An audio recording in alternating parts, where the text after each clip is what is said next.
Chapter 817. Zoya moved her eyes away from the paper with great difficulty. She raised her head and looked at the ordinary thin young man who was close by. Her eyes, which were usually cold and proud, were completely occupied by an expression of disbelief. There is no need to repeat the background narration that the people of the Empire and the people of the Federation remembered deeply. It was enough for her to know who Huai Chaoshi was. His identity and the fact that he had shockingly appeared in the Federation was like a whole bucket of ice that was suddenly stuffed into her stomach in the middle of summer. It was not so easy to swallow. Therefore, there was only one word left in her stomach. Her brain instantly had 4 deep crosses. It was difficult for her to think. She was shocked speechless and could not come back to her senses. Most people would need a long time to digest such a shocking situation. But what Huai Chaoshi lacked the most right now was time. He had taken the risk to enter the West Mountain compound and admitted his identity to Zhou. There was no way for him to spend more time to persuade her. Therefore, looking at her expression, he frowned slightly in annoyance. However, Zhou was Zhou after all. She was not an ordinary person. She made a decision in a very short time. She walked directly to the dressing table, opened the drawer, and took out a small device that emitted blue light. She handed it to Huai Chaoshi and said quietly, "You may need this. Also, do you know the address?" In the late autumn, the first snow fell in the capital. In the dim twilight, the uninvited snowflakes were covered with a layer of light red. Between the sparse buildings, it was as if there were tons of burning paper slowly drifting down. These burning paper drifts fell on the flat and open lawn in front of the official residence, reflecting a faint luster. The snow-white grass mixed with the evening red, casting a large pool of strange colors. It was very much like the bleeding soldiers wearing dark green military uniforms in Glacier 5460. President Pabre silently looked at the falling snow outside the window. He turned around and signed his name at the signature of the death order document on the table. His handwriting was vigorous and powerful, definitely not weak. The staff of the official residence silently took the document and walked out of the Oval Office to hand it to the people who had been waiting outside. Li Jiedu looked at the death order document in his subordinate's hand and ordered, "After he dies, bring me the metal bracelet on his wrist." At the end of the wastelands in Huron province, Qingqing military prison had already experienced 3 consecutive days of snowstorms. The perfect independent energy system allowed the prison to still be enveloped in a warm atmosphere. However, the snowflakes that fluttered down tirelessly outside the window made the prison officers feel an inexplicable chill. During lunch that day, Su Lu raised the shackles in his hands towards those evil and terrifying felons through the transparent wall and said a few seemingly meaningless words. Since then, the prison had never let him out of that specially designed cell. The prison firmly believed that those felons, who had long been numb to despair, would not have any bold ideas just because of those 2 sentences. They firmly believed that with the perfect security system of Qingcheng military prison, even if those felons wanted to do something, they would not have any chance. But why did he still feel a little cold and nervous? From the warden to the ordinary guards, looking at the falling snowballs outside the window, they always felt that Su Li's voice was still echoing in their ears. Live a lowly life or die a happy death. I want to live. These 2 seemingly meaningless words seemed to have become invisible ghosts, drifting around the gloomy and despairing prison. They had drifted for several days, but they still did not dissipate. They constantly muttered and repeated in everyone's ears, buzzing in every dark cell. In a certain cell on the 2nd floor, the burly bald George was kneeling on the bed and praying. His expression was unusually calm and pious. His thick and powerful lips were trembling rapidly as he hurriedly described something in some kind of Bermudian dialect. There was not a single strand of hair on his shiny bald head, so naturally there was no gray. No one knew that St. George's real age was already over 50 years old. He had spent a total of 17 years in this military prison of his 50 years of long life. The object of his pious prayer was a portrait on the mottled wall. The portrait was made of very simple red lines. It was vaguely visible that it was a naked and bleeding man crucified on a cross. The painting of the portrait could be described as crude, but for St. George, who had no talent in painting, it took him a total of 3 years to paint this picture of suffering with his own blood. Thankfully, there was nothing in this despairing prison other than time. George had knelt and prayed in front of this portrait for a day and a night. His knees were already worn out. He finally felt a touch of holy light shining on his sinful body. It was incomparably warm. A fanatical expression gradually bloomed on his pious and horribly twisted face. Great Lord, he almost moaned as he prayed. I saw your apostle. The sun shone on his body that day. The handcuffs on his wrists were shining. Just like what you taught us, as long as we are firm enough. The nails on the cross are the touch of a virgin's fingers, and the handcuffs are the bracelets decorated with gems. George lowered his head. The muscles on his neck that were as strong as iron pillars slowly moved. He said in a low voice, Great Lord, I will follow your apostle into battle. It was already night. Men looked at the night outside the prison through the glass window. There was no expression on his old face. Under the illumination of the searchlights, the process of the falling snow was so clear and moving.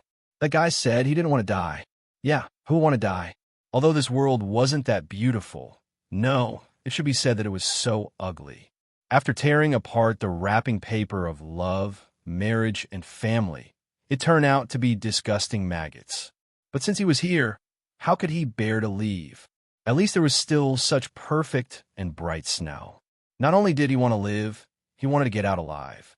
Just like when he was a child, he stood in the snow in Lynn High and acted recklessly, opening his arms and feeling the slight coldness of the snow falling on his palm. Min's dry lips opened slightly. He laughed silently. Then he thought to himself, that guy should be able to easily shatter this tempered glass window in front of him. However, for him, this transparent barrier that didn't seem to exist separated his snowflakes into 2 completely different worlds. It was so unbreakable. Retracting his gaze from the snowy night outside the window, the old scholar slowly moved his slightly thin body to the bedside. He raised his head with some difficulty and looked at the entrance of the ventilation tube. Beside his finger was a pile of expensive fiber paper printing. As a scholar prisoner who could still contribute his wisdom to the Federation in the military prison and reduce the deaths of frontline soldiers, he had some small privileges, such as newspapers.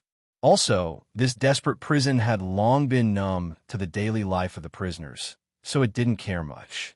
Similar scenes were happening in other cells in the military prison of Chincheng. In the cell around the corner, the pirate leader, who was known for his cruelty, took off the blindfold on his blind left eye. A bloody smile appeared on his wrinkled face. For him, people always had to find something to do in life. What was about to happen must be very interesting. At least he, who was so old that he was about to die, had the opportunity to find a trace of the space air between the Federation and Bermuda.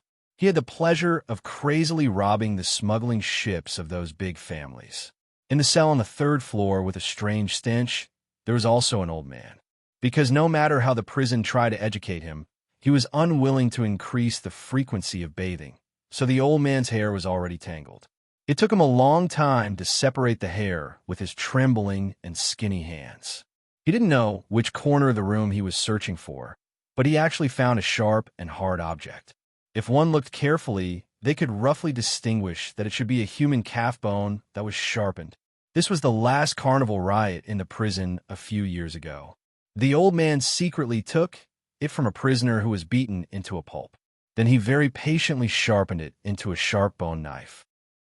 The metal detector of the prison couldn't distinguish human bones, so he hid it for many years. Under the strict monitoring of the prison, how the old man sharpened this calf bone into a bone knife was the most interesting mystery for the prisoners in recent years. One year, the old voice that had already passed away couldn't suppress his doubts and asked the old man face to face. The old man didn't answer, but just grinned foolishly, revealing a mouth full of intact and strong white teeth. The old man hid his slightly shriveled body under the blankets. using the dim light from the gaps to stroke the bone knife happily. The bone knife had long turned white, and even some black spots had appeared. It had been too long, so long that he himself had forgotten the difficult process of obtaining this bone knife. So long that he was about to forget why he was imprisoned in this prison. The old man's mind was a little confused. He thought about how after he stabbed the child surnamed Lynn, the mental hospital said that he was sick at first. Why did the doctor in the court say that he was not sick? The beautiful crying woman's face was twisted in an ugly way. She screamed that she wouldn't let him die so easily and that he would regret it for the rest of his life. He only remembered that twisted face and the saliva that was full of perfume, but he really couldn't remember why all of this happened. I'm not sick. I just want to stab people. I just like to stab people. The old man hid under the blanket and sobbed angrily. His fingers tightly gripped the yellowed bone knife, and then he began to smile. Some of them were evil in nature. Some of them were violent in spirit. Some of them had secrets and stories behind them, and some of them had no secrets and stories behind them. They were the most notorious felons of the Federation. They were locked up in this military prison. There were no visitors, no letters, no parole, and no execution. They repeated their days monotonously and terrifyingly, allowing time to wear away their violent looks, strong bodies, and ambitions bit by bit until they were old and numb from the inside out. Especially after the old voice was taken away by time. The old men who lost their spiritual leader lost the spirit and interest to fight against the heavens, the earth, and people. They watched indifferently as their lives flowed away in front of them, but they still couldn't die. Until that ridiculously young man with small eyes came back again. A kind of vitality suddenly appeared in this prison of despair. It was terrifying and violent, and there was no reason to speak of it. It was just to show the cold wall that it was still alive. The short hair that pierced the sky like weeds gradually became more regular under the touch of his fingers. The beard on his face was like a stubborn weed that struggled to grow. Sulu silently looked at the snow falling in the night sky outside the window. Looking at the strange guy on the glass, he thought to himself, with his messy hair and beard, you really look like a passerby in the wilderness. The death sentence came a few days later than expected. Using this very important time, he made more preparations and had a better understanding of the surrounding environment of the military prison. For example, the window glass in front of him had obviously been specially processed. It could even withstand the attack of a rocket. With his current strength, there was no way he could break it open by force. His cell was on the 4th floor. It didn't look high, but in fact it was very far from the ground. According to the data, the foundation of Qingqing military prison was a large piece of granite that protruded from the ground. Any attempt to directly jump off the ground or escape through the underground water system was impossible. Thinking of this, Sulu silently stroked the metal bracelet on his wrist. His thick black eyebrows furrowed. The data left by Feng Yu included the structure of Qingqing military prison. However, he didn't leave any suggestions. It seemed that the guy who had been in prison the most times in the universe also didn't have the experience of escaping from Qingqing. Could he really become the first prisoner in history to escape from Qingqing? Sulu silently walked back to the bedside and sat down. His knees were close together. His right hand touched the connector of the data cable and held it tightly. He took a deep breath, and his body began to tremble violently. Beep, beep, beep, beep. A gentle and rhythmic electronic synthesized sound rang out. The heavy alloy door of the cell slowly opened smoothly. The Federation Special Forces outside the door immediately became alert.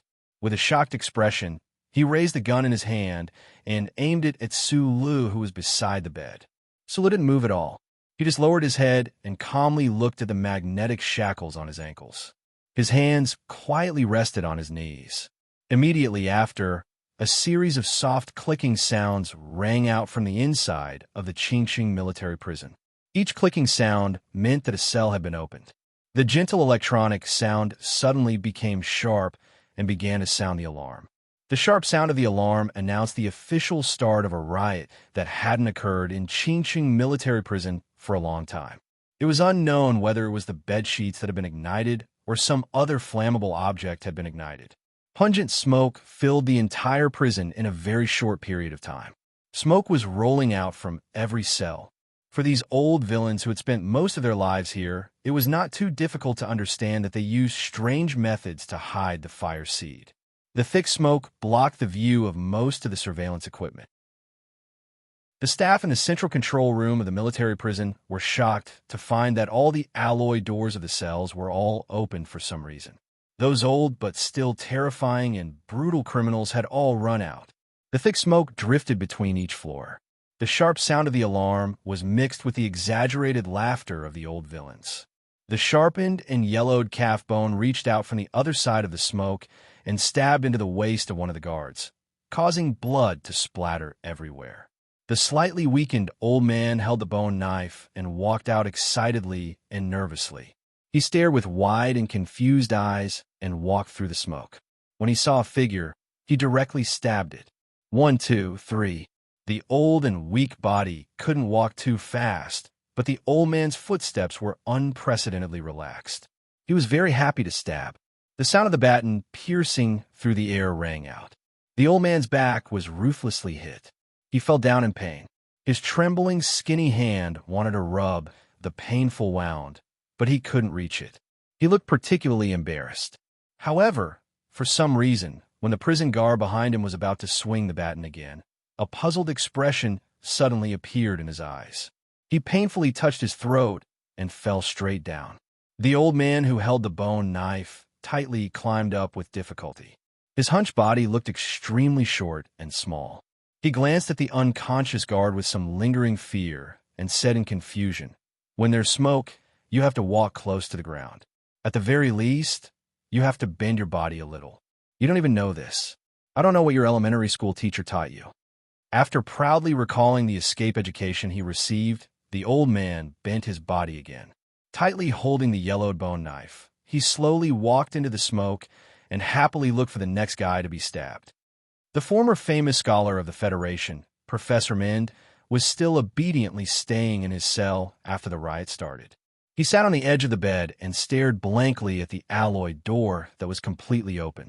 His fingers quickly dug into the wall behind him as if he was trying to dig out something. He knew very well that even if he walked out of this cell, he would only be walking into the prison. It was meaningless. Also, the more developed a person's brain was, the weaker their physical strength was. His physical strength was not even enough to swing the heavy baton. He didn't want to be stabbed or smashed into a meat patty by his crazy and violent companions in the smoke after he walked out of the cell. As one of the most intelligent brains in the Federation, Professor Min's contribution to this riot was reflected in the burning newspaper in the ventilation pipe above his head at this moment. It was unknown what kind of biological agent he mixed in the newspaper, but after it was burned, it triggered a weak toxicity. The smoke was mixed with the smoke released by the burning sheets in the other cells, and it caused a lot of trouble for the prison. Of course, the fact that Professor Mind was able to turn the newspaper into poisonous smoke so obediently through the ventilation pipes meant that other than being an expert in biochemistry, the old man must have also excelled in aerodynamics back in the day. Extremely loud and ear-piercing laughter echoed in the smoke. An obvious reflection penetrated the dim environment. It was a shiny bald head. Thump, thump, thump, thump. The heavy body crushed the floor. St. George, who was almost 2 meters tall, was covered in blood. He waved a large metal plate that he had picked up from somewhere and charged toward the stairs unstoppably like a majestic monster. All the obstacles that dared to stand in the way of this devout and bloody disciple were all blown away, whether it was the hard door or the body of the guards. The ferocious momentum caused the smoke to quickly twist and twist.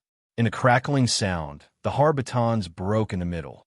Then, along with the splinters of cement, they hit the wall and fell down, covering the bodies of several people. The bald George rushed to the 3rd floor. Shrill gunshots burst out from the other end of the smoke and outside of the cell on the 4th floor. They hit his chest accurately, and a few puffs of blood burst out. He howled madly and stubbornly refused to fall down. Waving the heavy metal plate in his hand, he slowly, madly, and resolutely walked to the fourth floor in the rain of bullets. In the dim smoke, his shiny bald head and blood-red eyes were so obvious that it made people feel fear. The Small Eyes Special Forces on the fourth floor were responsible for guarding Su Li's cell. According to the authority granted by the superior, they coldly and calmly killed any prisoner who tried to approach the cell. The military prison in Qingcheng had countless plans to deal with riots. Even with such a big scene today, the prison did not feel the slightest bit of panic. The central control room calmly issued orders. The fully armed soldiers were already on standby in the military garrison area and were about to enter the cell area. Once the prison troops entered the cell area, after confirming the situation on the fourth floor, they would begin to bloodily suppress this inexplicable riot. However, at this moment, the alloy passage door that connected the military garrison area and the prison area suddenly exploded violently.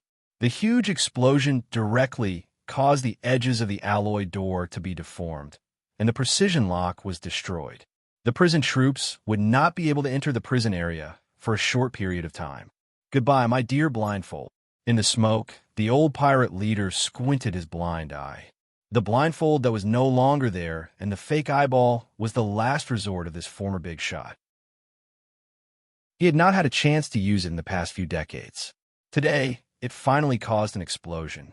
The prison's detection system captured this scene.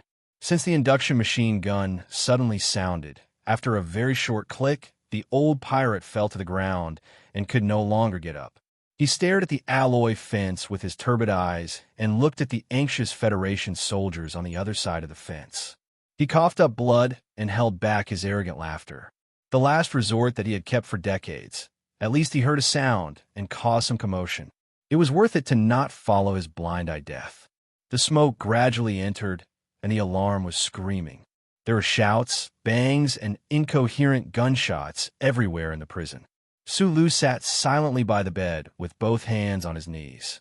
The veins at the tip of his eyebrows occasionally appeared, then quietly returned to the slightly dark skin. There were 4 cold submachine guns at the door of the cell. No matter how crazy it was outside, the muzzles were always so stable. As long as he moved, they would not hesitate to pull the trigger. Because of Su Lu, the fourth floor of the Qingcheng military prison was closely guarded by the Small Eyes Special Forces. With a strong firepower, they suppressed all the malicious intentions of the prisoners. Only the half-crazy bald George was still carrying the heavy metal plate, roaring like a wild beast as he rushed upstairs. That strong and tall body of his was hit by countless bullets. Blood flowed freely, but he did not feel anything. The security system of the Qingcheng military prison was completely independent of the Federation's network, but it had a very high-level responsibility. In a very short time, the automatic defense system of the cell area was activated. The backup ventilation system began to exchange air with high power outside the prison. The anesthetic shooting valve next to the dim light in the corner began to shoot intensively. The riot was still going on, but it was obvious that the Qingcheng military prison had begun to gradually control the situation. Su Lu, who was waiting for this opportunity, and this was the only opportunity to escape, still did not move. Suddenly, a pure white pillar of light descended from the sky, instantly illuminating the dark snowy night and the desolate wasteland. It tore apart and melted hundreds of millions of dancing snowflakes and blasted into the prison of despair. Chapter 8:18. In the outskirts of the capital, deep under the Bureau of Proclamation building, the two-dimensional light screen with the green waterfall of data suddenly froze for a very short time. However, because the time was too short, the human eye couldn't see it all. Therefore, it didn't attract the attention of the few Bureau of Proclamation workers underground. Immediately after, the Federal Central Computer didn't hesitate to use the alarm to express its attitude of being ignored by the human race. The mechanical electronic synthesized sound rang in the Bureau of Proclamation building and underground. Although it was gentle, it created a strong sense of tension. Warning: external data is attempting to invade the core program. Warning: invasion failed. beginning identification and tracing of data traces. The Bureau of Proclamation building suddenly fell into chaos.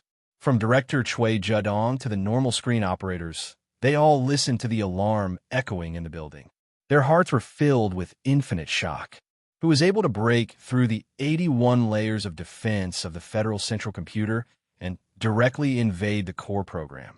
Although the other party's invasion attempt failed and the old thing began to fight back, which computer expert in human society could reach such a terrifying level? Then, something shocking happened. After a short pause, the cold mechanical synthesized sound of the Federal Central Computer sounded again. It even sped up the speed of the sound. Warning, abnormal situation number 73. Serious warning, this is the first sequence of events. The light Feather-class battleship Morning Dawn took off from the Old Moon base and began its routine orbital cruise mission around planet S1. However, not long after the mission began, the officer in charge of determining the route on the battleship discovered an extremely strange situation. The captain of the Morning Dawn stood in front of the three-dimensional space star map and looked at his subordinates with a gloomy face. He sternly scolded. The orbit of the ship deviated by so much. What did you trash eat to grow up? Why did the Morning Dawn come to Huron State? There were more than 2,000 Federation soldiers on the battleship, but no one could answer the captain's stern question. This was because whether it was the orbit calculation or the deviation of the engine, it couldn't explain why such an advanced battleship would mysteriously come to the edge of the atmosphere 70,000 kilometers away from its original target. In a remote cleaning room on the Morning Dawn, the hard cabin wall had been forced open. A cable thicker than a girl's wrist was easily cut open with a small knife. A mid-data cable that could be bought at any computer market was connected to an inconspicuous workbench computer with the cable. We were discovered again. The man in the janitor's uniform sighed, regretfully and slowly stopped his fingers that were tapping on the virtual keyboard on the light screen like the wind. In fact, he was already an old man, but for some reason, or perhaps it was his obsession, there were not many traces of age on his face, and he could easily disguise himself as a cleaner or repairman. But I don't want to admit defeat. The janitor smiled and reached out his index finger. He gently tapped the data cluster that looked like a button on the light screen of the workbench. With a low hum, the dawn break suddenly began to tremble. The tremor came without warning, and many officers in the warship almost fell. They held on tightly to the edge of the equipment to barely stand, but then they heard the soft voice of the ship's computer, and as many as a dozen officers' legs went soft, and they fell heavily to the ground. The blade-tip main cannon has been fired. Please check the results of the battle. Hearing the gentle confirmation from the ship's computer, the 2,000-plus Federation soldiers on the Morning Dawn were petrified. They looked at the white beam of light that had just disappeared into the atmosphere in horror. They cannot believe their ears and eyes. Was that the main cannon fired by our warship? The captain of the Dawn Break looked at the light screen with a strange expression. His hands that were hanging by his legs trembled uncontrollably. At this time, not only was his expression gloomy, even the Major General star on his shoulder seemed to have dimmed. His warship fired the main cannon at the planet where the Federation government was located. Was he trying to rebel? The captain knew very well that no one could bear this kind of responsibility.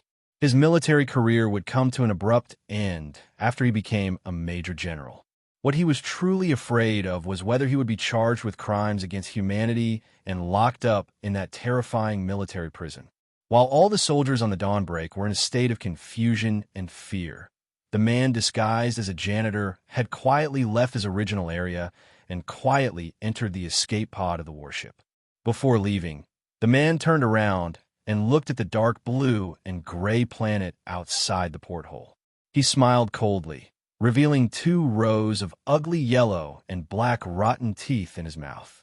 On a certain planet in Bermuda, in a private space dock.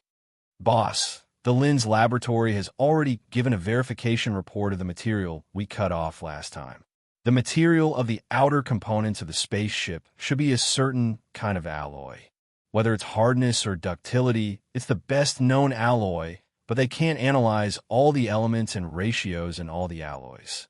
The armed leader looked at his boss with a troubled expression and suggested, "Since this broken spaceship can't be opened, why don't we just cut it open with brute force?" Although the alloy material is very hard, just like the last time, we could be patient and cut it open slowly, just like last time. TSK. You only know how to cut them off when you play with guns and knives. The Bermuda smuggler waved his arms angrily and pointed at the strange broken spaceship that was quietly parked in the space dock outside the window. He screamed, "This is a work of art, the most perfect work of art. Do you understand how much technology and aesthetic value this spaceship contains? You only know how to cut it open. Last time, when you cut off a small piece of the spaceship, it already made my heart ache. Now you still want to cut it open?" The armed leader muttered in a low voice, a spaceship that was randomly put together from a pile of alloy junk. Other than being a little stronger, what's so special about it? Art, my ass. What do you know? The smuggler reprimanded without holding back. Look at the Federation Empire, and then look at our Bermuda Empire. The most expensive works of art are definitely the ugliest and most trashy things in our eyes. This spaceship is the same.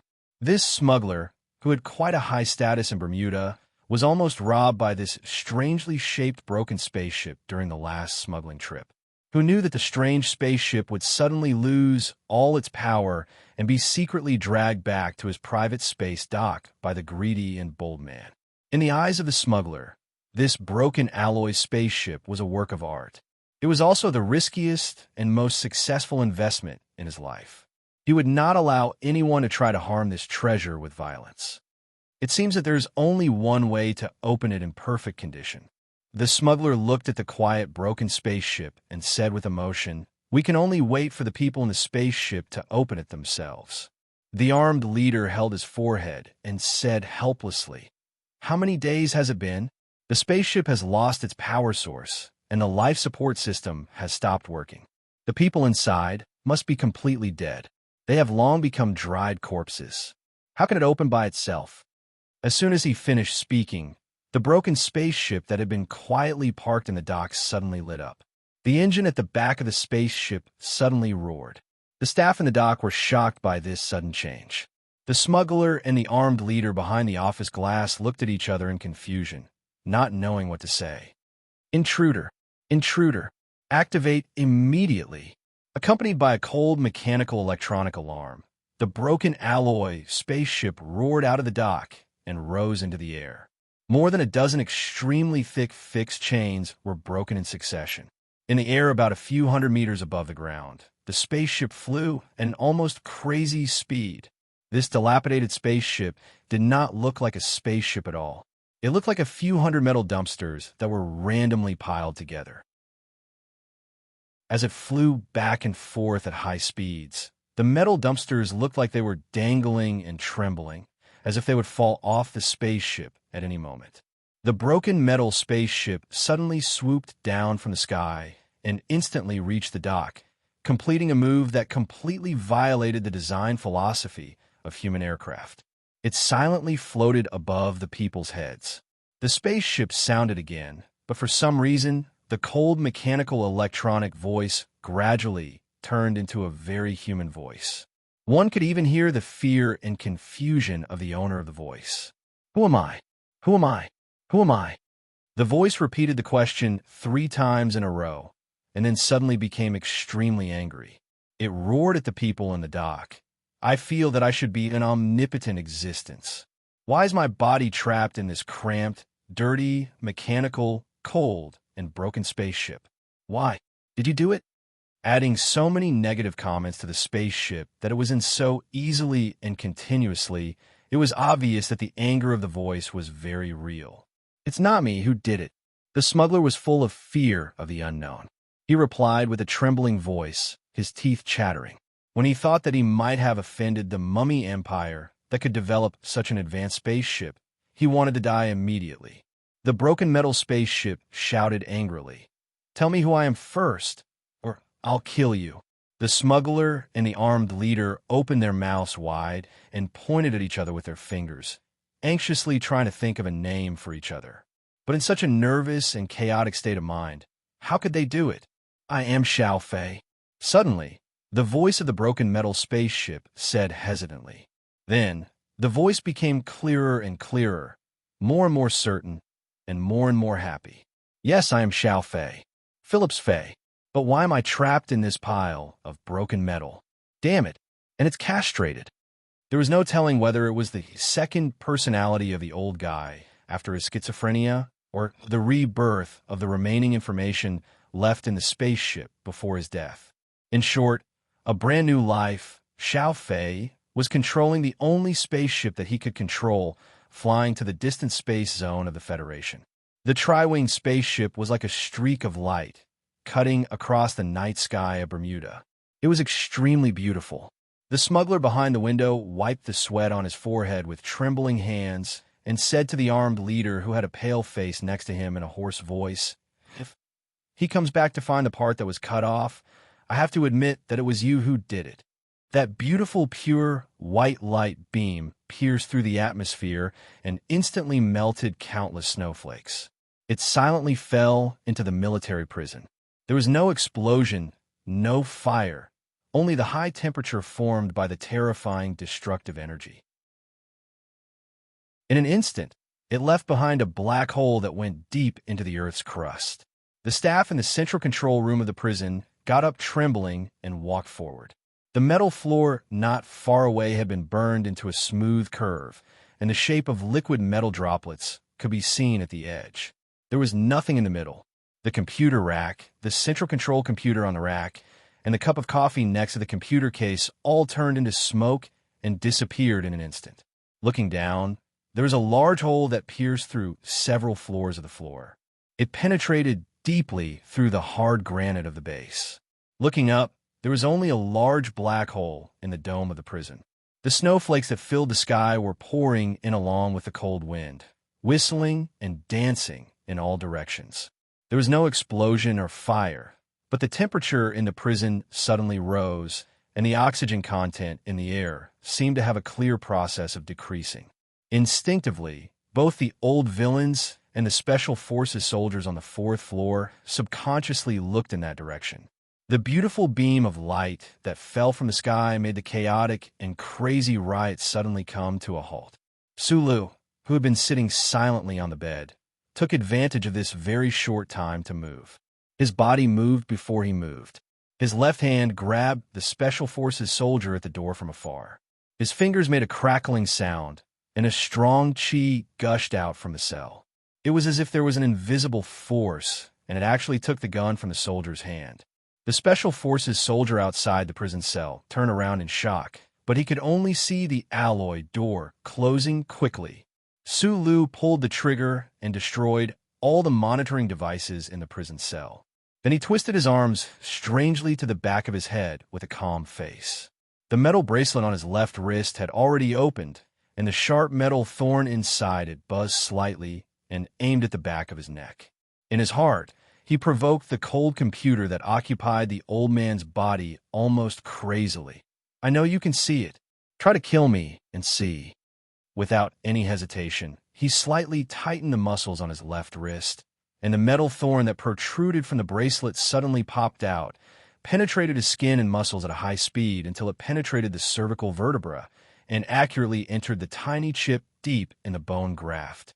With a muffled groan, the severe pain instantly occupied Su Li's whole body.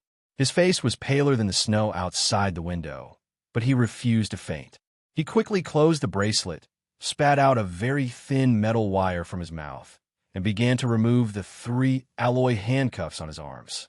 He narrowed his eyes, steadily controlled the movements of his hands, and felt the resistance from the front end of the metal wire, and reconstructed the internal structure of the lock in his mind.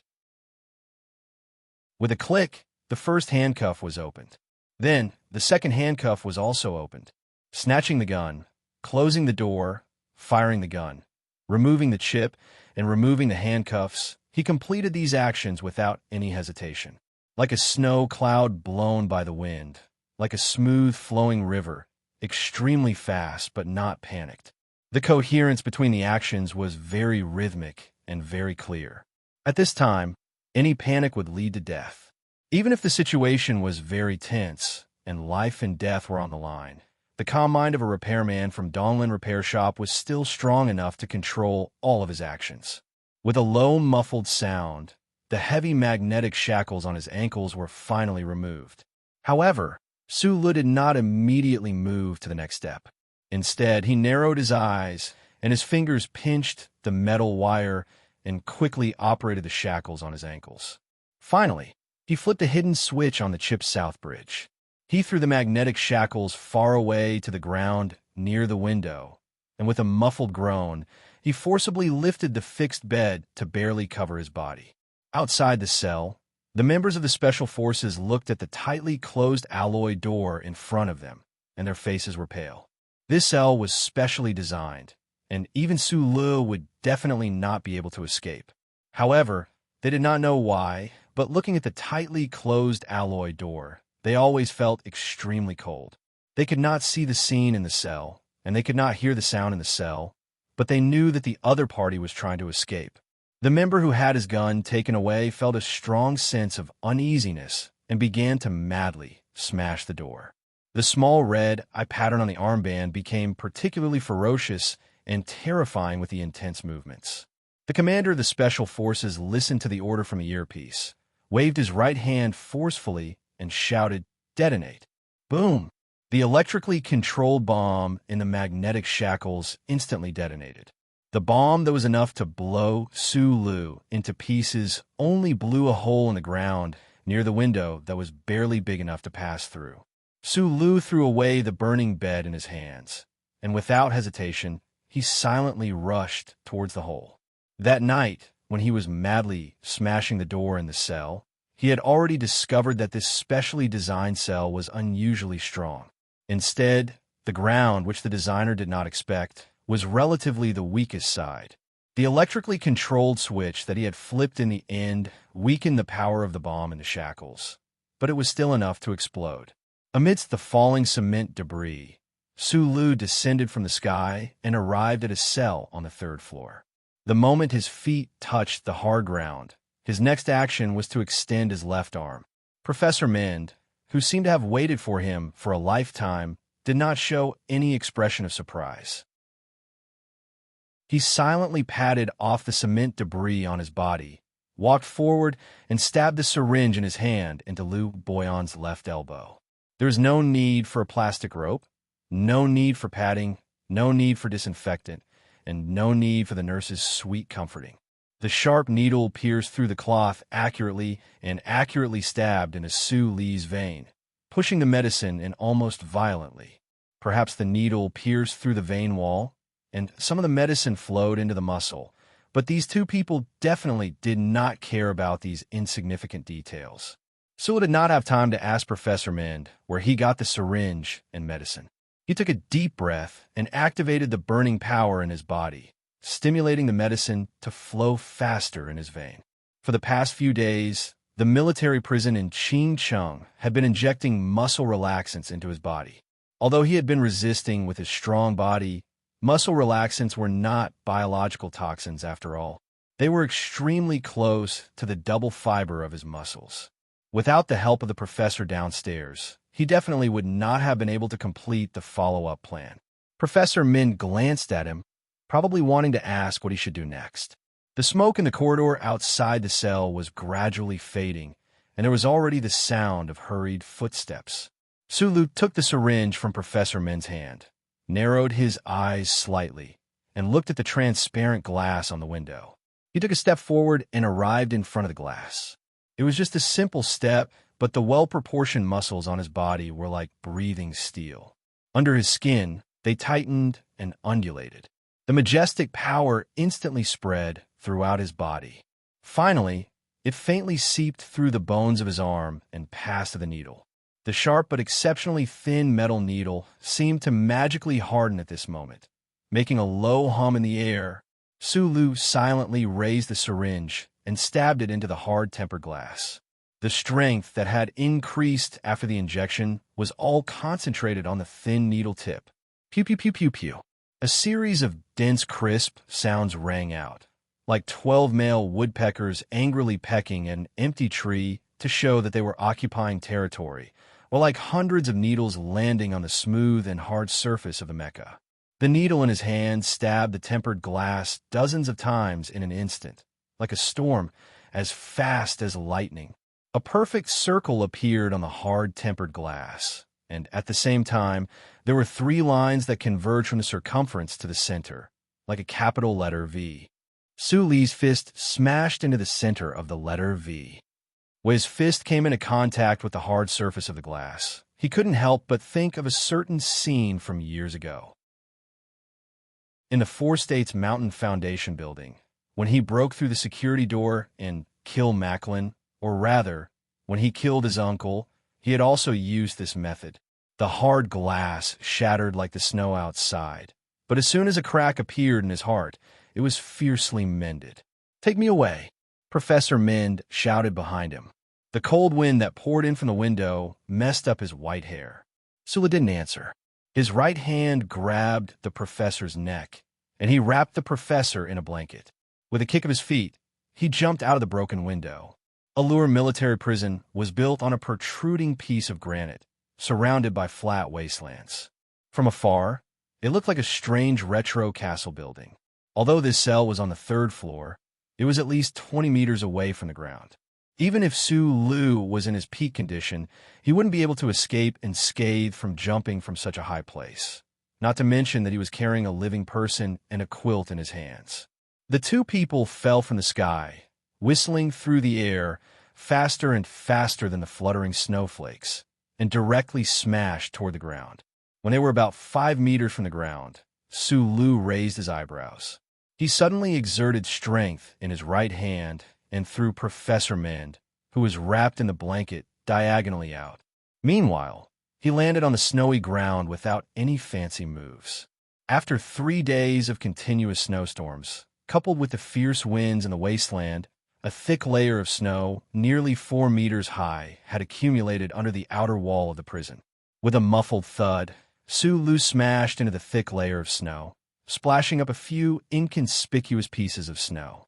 A moment later, the surface of the thick layer of snow suddenly began to distort, as if an ice monster was trying to burrow its way out of the ground, squeezing the snow and ice until it rustled uncontrollably. A hole appeared on the side of the layer of snow with a boom.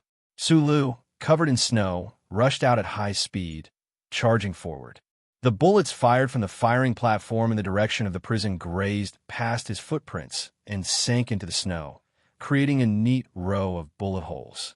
In the shallow area to the east of the snow layer, he grabbed Professor Mend, who was lying limp on the ground, and continued to charge forward silently.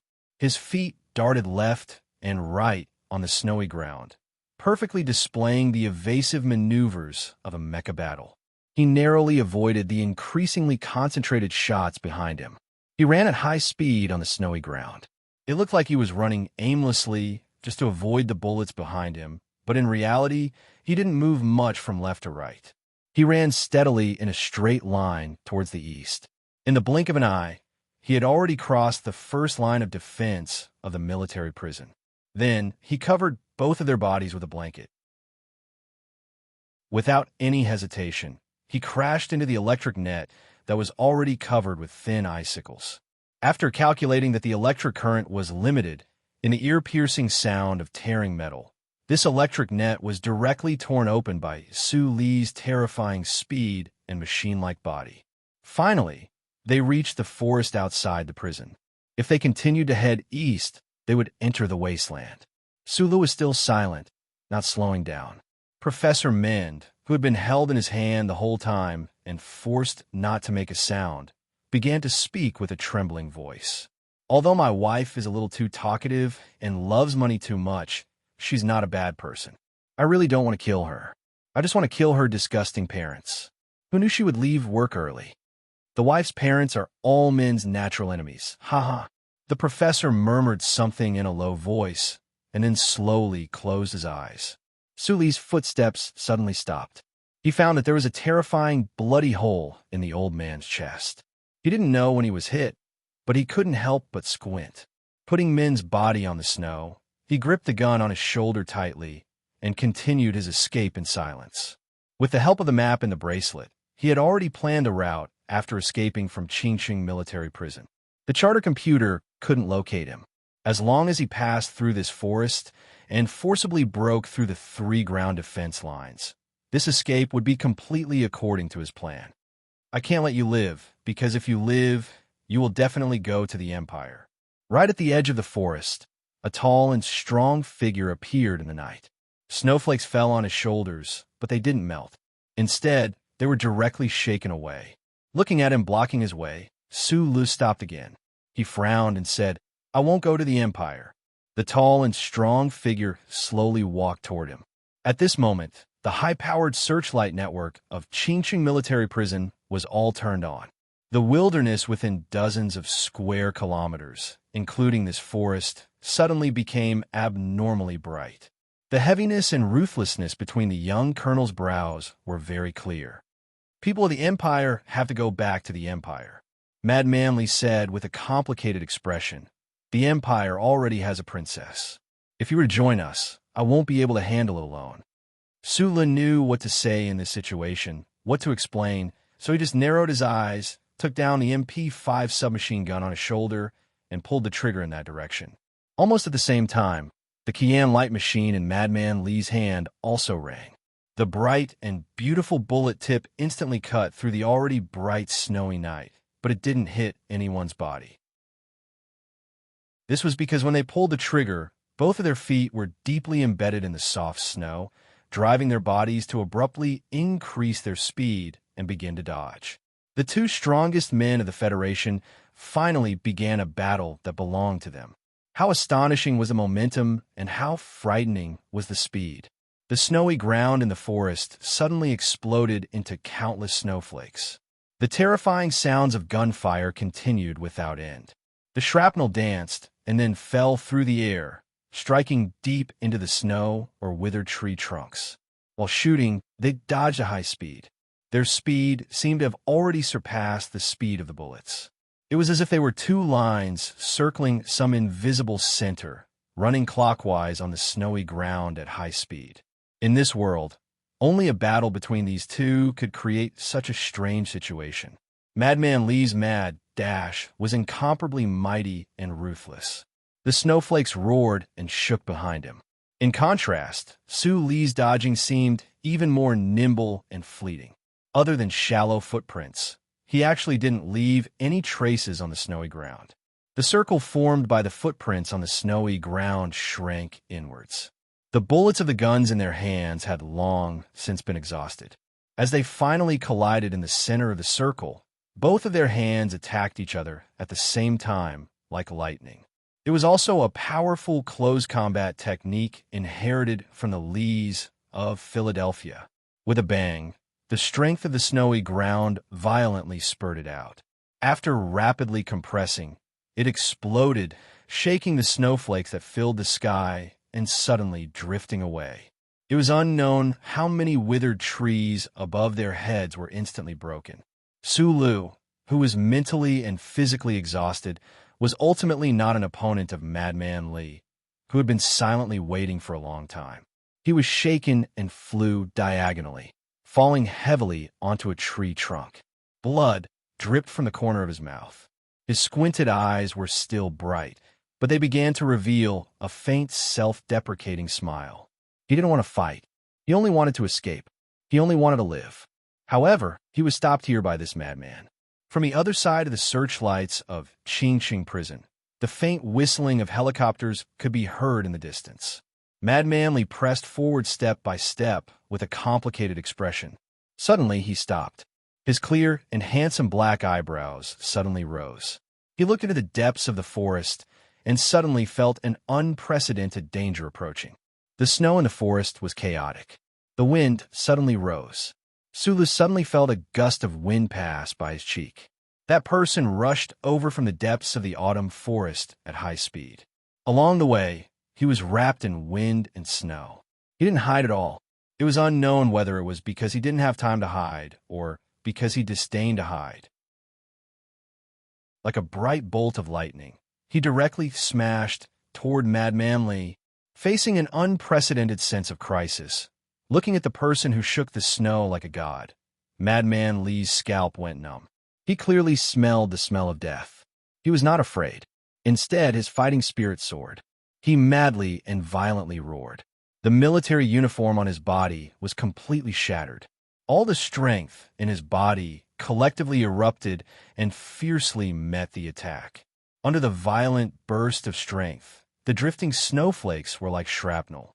In a flash, the two people didn't care about life or death. They didn't fear life or death. No, it should be said that they didn't care about life or death. They threw their incomparably terrifying fists at each other. Bang, bang, bang. The deafening explosion exploded in the forest. It was like someone was holding a big hammer and crazily hitting a broken car. This kind of momentum was no longer like a battle between two normal people. It was more like a battle between two metal mechas. What was inconceivable was that the person from the forest didn't use any close-range techniques at all. Instead, he tyrannically chose to use force to suppress the enemy. This could be said to be fair and square. It could also be said to be the feeling of supremacy brought about by absolute confidence. Madman Li was known to be invincible in the military. His fighting style was abnormally crazy and violent. However, this person from a forest was actually crazier and more violent than him. The violent battle suddenly began and ended in an instant. Madman Li let out a muffled groan. Just like Sulu, he was fiercely shaken into the tree trunk. Blood quickly flowed from the corner of his mouth. His injuries should be more serious. He stared at the thin man standing in the snow. His eyes seemed to be burning. He wanted to burn away the hat that the man was wearing and see the face clearly. It was because he had already guessed who the other person was. The Empire's princess, Huai Chaoshi. All of this happened too quickly. It was only now that Huai Chaoshi, who was standing in the snow, recognized who that exceptionally tyrannical Federation officer was. Her eyes couldn't help but narrow slightly, revealing biting cold, killing intent. They were the most outstanding experts on both sides of the universe. When they were both very young, they were already lifelong enemies in the eyes of the Federation and the Empire. However, this battle happened without any warning in the snow outside the prison. This battle on the snow couldn't completely reflect the difference in strength between the two sides. Both of them were most proficient in this type of ruthless and crazy fighting style. The most important thing was aura. Madman Li silently waited outside the prison for many days, but he still couldn't develop the determination to definitely kill Sulu. Meanwhile, Huai Chaoshi held the determination to definitely save Sulu. Huai Chaoshi understood this point clearly. That was why when she saw Madman Li slowly stand up and felt the berserk fighting intent that was even stronger than before, she definitely wouldn't underestimate the other party. However, she definitely wouldn't fear any enemy in this universe. Huai Chaoshi stared at the powerful enemy who slowly stood up. Without turning around, she said to the fellow behind her, "Little brother, I'm taking you home." Going home? Sulu silently watched her back. His eyes that were usually as calm as usual, no matter what kind of situation he encountered, suddenly became a bit muddled and difficult to understand. Madman Li slowly wiped away the bloodstains at the corners of his lips. He stared at Huai Chaoshi's face and coldly said, "Your Highness, I don't think you have this chance." Sulu raised his right arm and wiped away the blood at the corners of his lips. He looked at the two of them and suddenly said with a smile, "Madman, now it's your turn to choose. Chase her or chase me." As soon as his voice fell into the chaotic snow, he turned around without hesitation and madly ran out of the forest. Huai Chaoshi's reaction was extremely fast. She gave Madman Li an indifferent look before suddenly turning around and madly running west. This was the first time the imperial siblings of the Empire officially met. However, in just an instant, they once again split up and ran in opposite directions. Madman Li's body stiffened slightly as he stood in the snow. Regardless of which of the two escaped, it was a loss the Federation couldn't afford. Who should he chase? With a roar of grief and indignation, he chased east. There was no reason. If he had to find a reason to choose Sulu over Huai Chaoshi, perhaps it was because compared to the possibility of capturing the Empire's princess alive, he was more concerned about not letting Sulu truly become a citizen of the Empire. The bright searchlight net illuminated the wilderness outside the prison as if it was daytime. From the direction of the prison, one could clearly see that Su Li's figure was desperately running on the snow. Although he only had 2 legs, he seemed to be running faster than a helicopter. On the wall on the east side of the prison, there were prisoners slapping the window and cheering loudly as they watched that guy running away. Some prisoners took off their underwear and shook their soft breasts while screaming, cheering for that guy in their own special way. These old criminals who had committed heinous crimes didn't care whether Sulu was a citizen of the Empire or a citizen of the Federation. They only cared about this snowy night and whether that guy could become the first prisoner in history to successfully escape from the military prison of Qingqing City.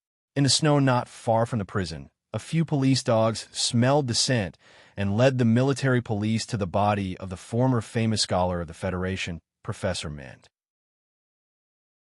The professor's messy white hair was tangled by the snow. Inside the prison, there were still remnants of smoke. George, who insisted that he was blessed by the holy light, collapsed on the stairs. The heavy metal plate was overturned on one side. His body was covered with bloody bullet holes. His shiny bald head was dyed in blood. Until his death, he didn't make it to the 4th floor. The leader of the interstellar pirates who once roamed the universe panted heavily as he lay in a pool of his own blood. No matter whether it was his eyes that were blind or not, there wasn't much life to be found in them. An old man with a hunched body cowered in the corner of the prison cell. No one knew where the yellowed bone knife was hidden.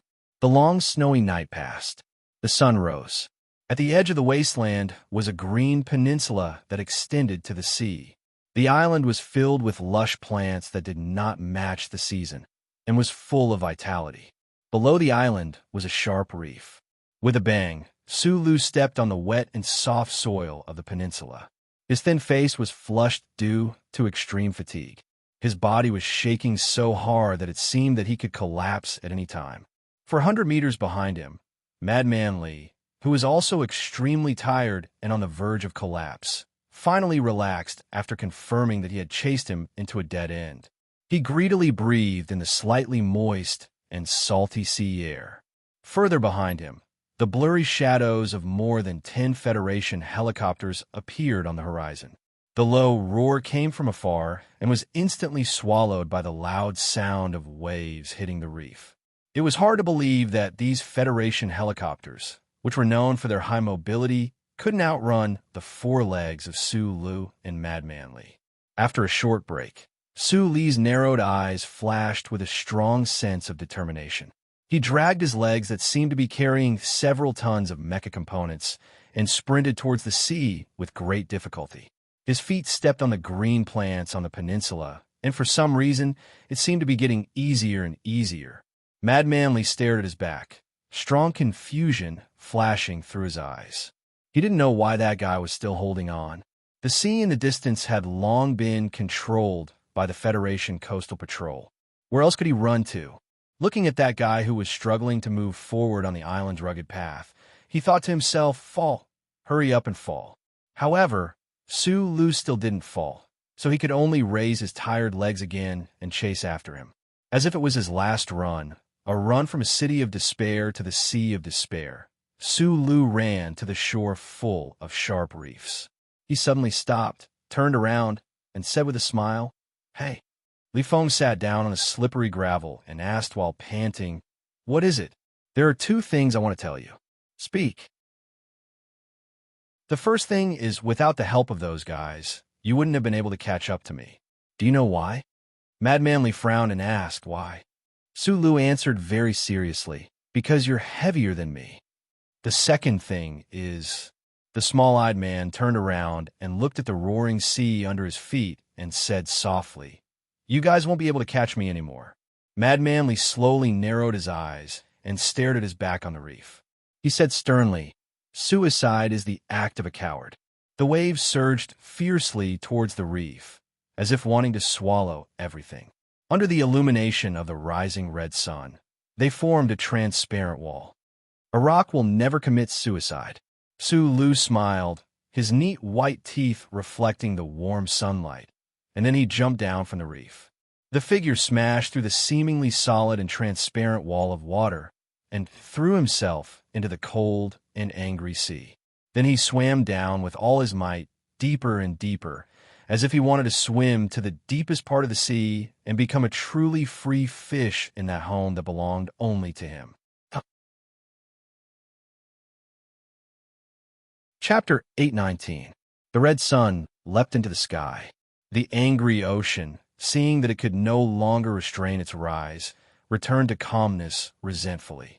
The reflection of the white clouds on the blue ocean gently rose and fell. However, immediately after, this peaceful and beautiful scene was disrupted by the waves created by countless ships. The Coast Guard ships of the 3 neighboring states were all gathered on this ocean. They moved quickly through the waves. Fully armed soldiers stood on the deck, vigilantly and nervously searching the ocean surface. They were ready to pull the trigger of the guns in their hands at any moment. The various underwater monitoring devices on the Coast Guard ships had all been turned on. Above the atmosphere of this ocean, several military satellites carefully monitored every square centimeter of the ocean surface without missing anything. There were submarines even further away at the bottom of the ocean speeding over. Under the powerful cooperation of the charter computer data, the Federation government had already completely controlled this ocean that spanned hundreds of kilometers. Even if a curious sea turtle poked its head out, it would be discovered immediately. However, time passed by minute. Other than the white waves created by the ships, the ocean's surface remained calm. They didn't discover anything. The target of the Federation's search seemed to have really sunk to the bottom of the ocean and become an ugly hard rock among the beautiful coral reefs. Even if it was cold and dead, it wouldn't float up. An area of the blue ocean suddenly began to surge violently. A few nearby Coast Guard ships approached at high speed. They released automatic ropes and pulled up the person who floated up. The officials on the ships wanted to ask something, but when they saw the person's expression, they didn't dare to ask. In the snowy forest, the military uniform on his body had long been completely shattered by the energy. Li Feng only had a small pair of underwear on his body. His naked body was suffused with a bronze color. His slowly moving muscles contained terrifying power. Seawater dripped down from his hair and brows. His entire body was soaked. He looked particularly wretched. "Where are you hiding?" He raised his brows and looked coldly at the calm ocean surface. His sharp gaze seemed to penetrate the ocean and land on the deepest part of the beach. Gradually, the sharp gaze dimmed. Li Feng felt incomparable disappointment and anger for unknown reasons. He let out a violent roar and swung his fist down heavily, creating a terrifying hole in the deck beside him. From the wasteland to the east, one would reach the ocean. The extension of the continental shelf here was particularly magical. Less than 2 kilometers from the beach and the reef, the seabed would rapidly sink, forming a deep trench with an average depth of more than 2 kilometers. This was the famous Naya Trench in Huron State. When making an escape plan, Su Lu did not hesitate to choose this sea as a transit point to avoid the glory of the charter. The charter computer seemed to be everywhere and omnipotent, and even in the vast space, there were not many gaps. However, when it came to the deep blue sea on the surface of the planet, there was still not much that could be done. The blue seawater seemed gentle and transparent, but it was the biggest challenge for human technology. As long as the target entered the depths of the seawater, it would be difficult for the monitoring instruments of the relevant ships to obtain an accurate image. It was the same for the high-precision military satellites outside the atmosphere.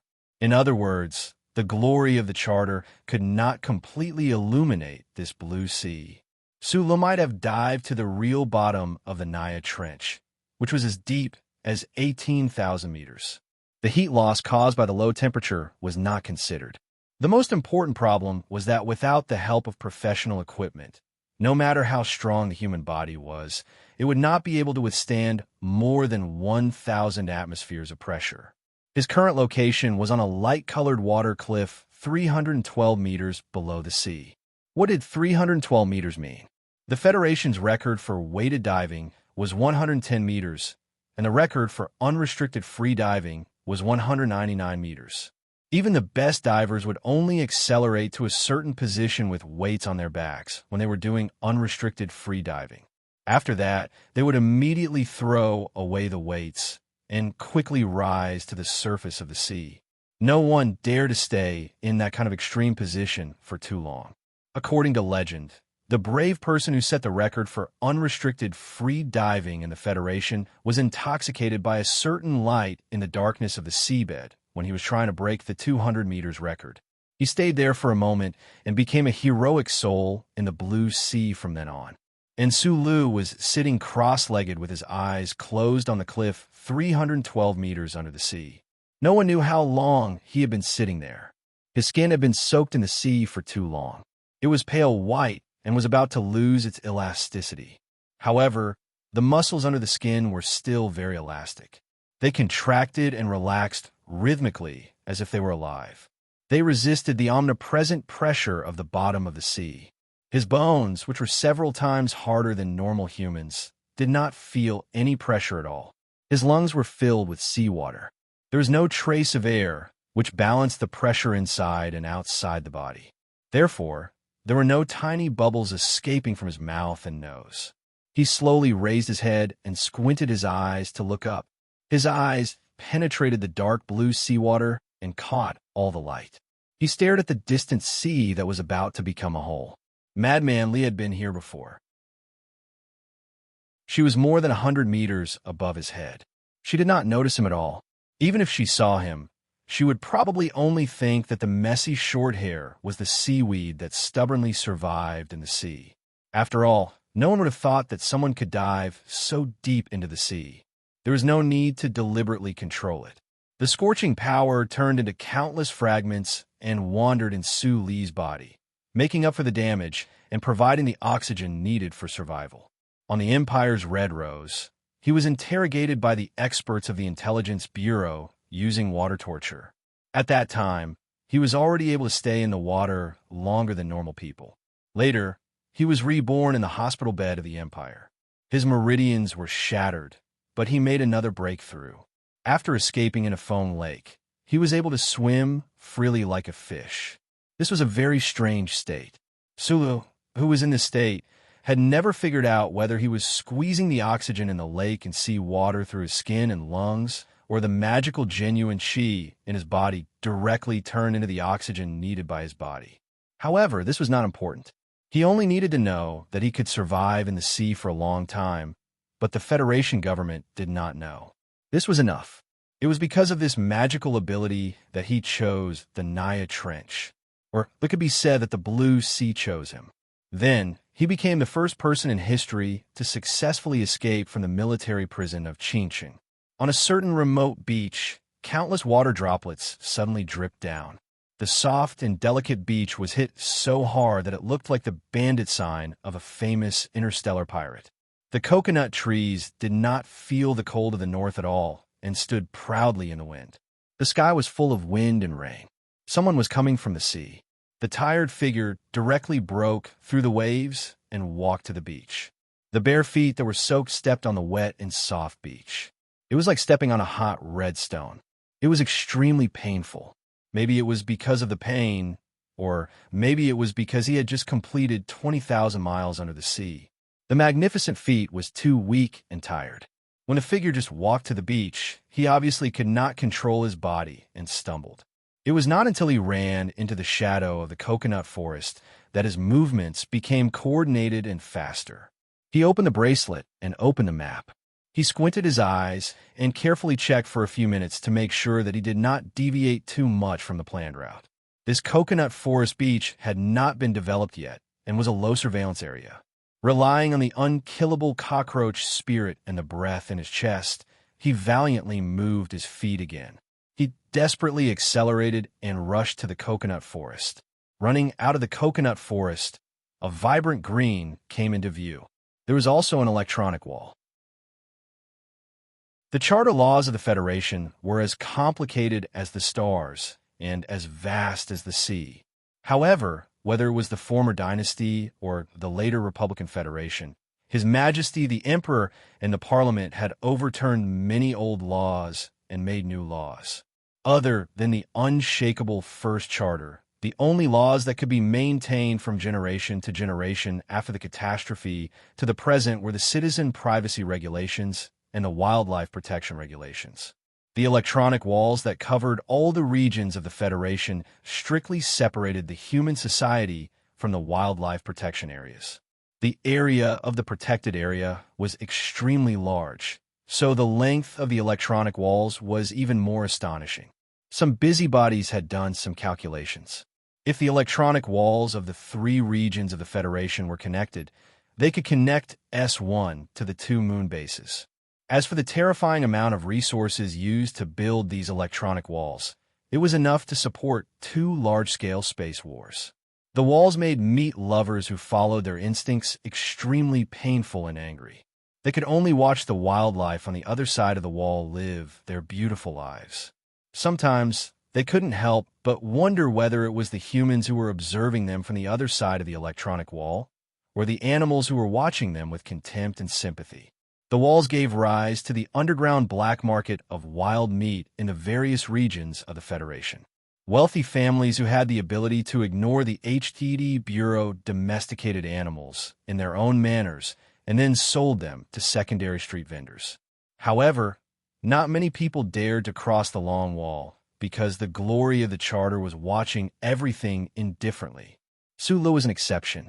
When he was still young, he had already pitifully crossed the electronic wall next to the mine to hunt bison under Feng Yu's guidance or coercion.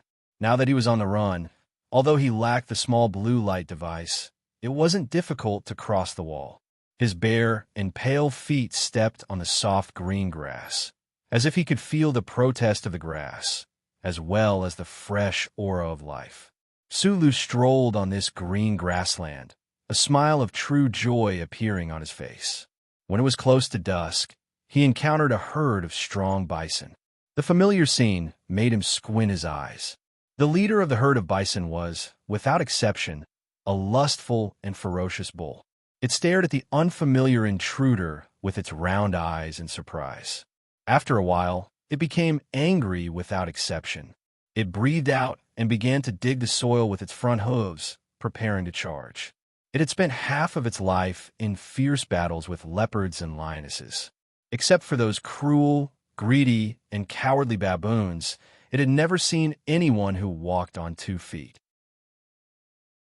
It instinctively felt the danger, but it didn't know whether the danger was directed at its own meat or its own wife. Yesterday, I was too excited to write and proudly declare that I wrote the best, but in the end, when I looked at it again today, I found that there were many wrong sentences. Although pride can't make people retreat, it can make people blind.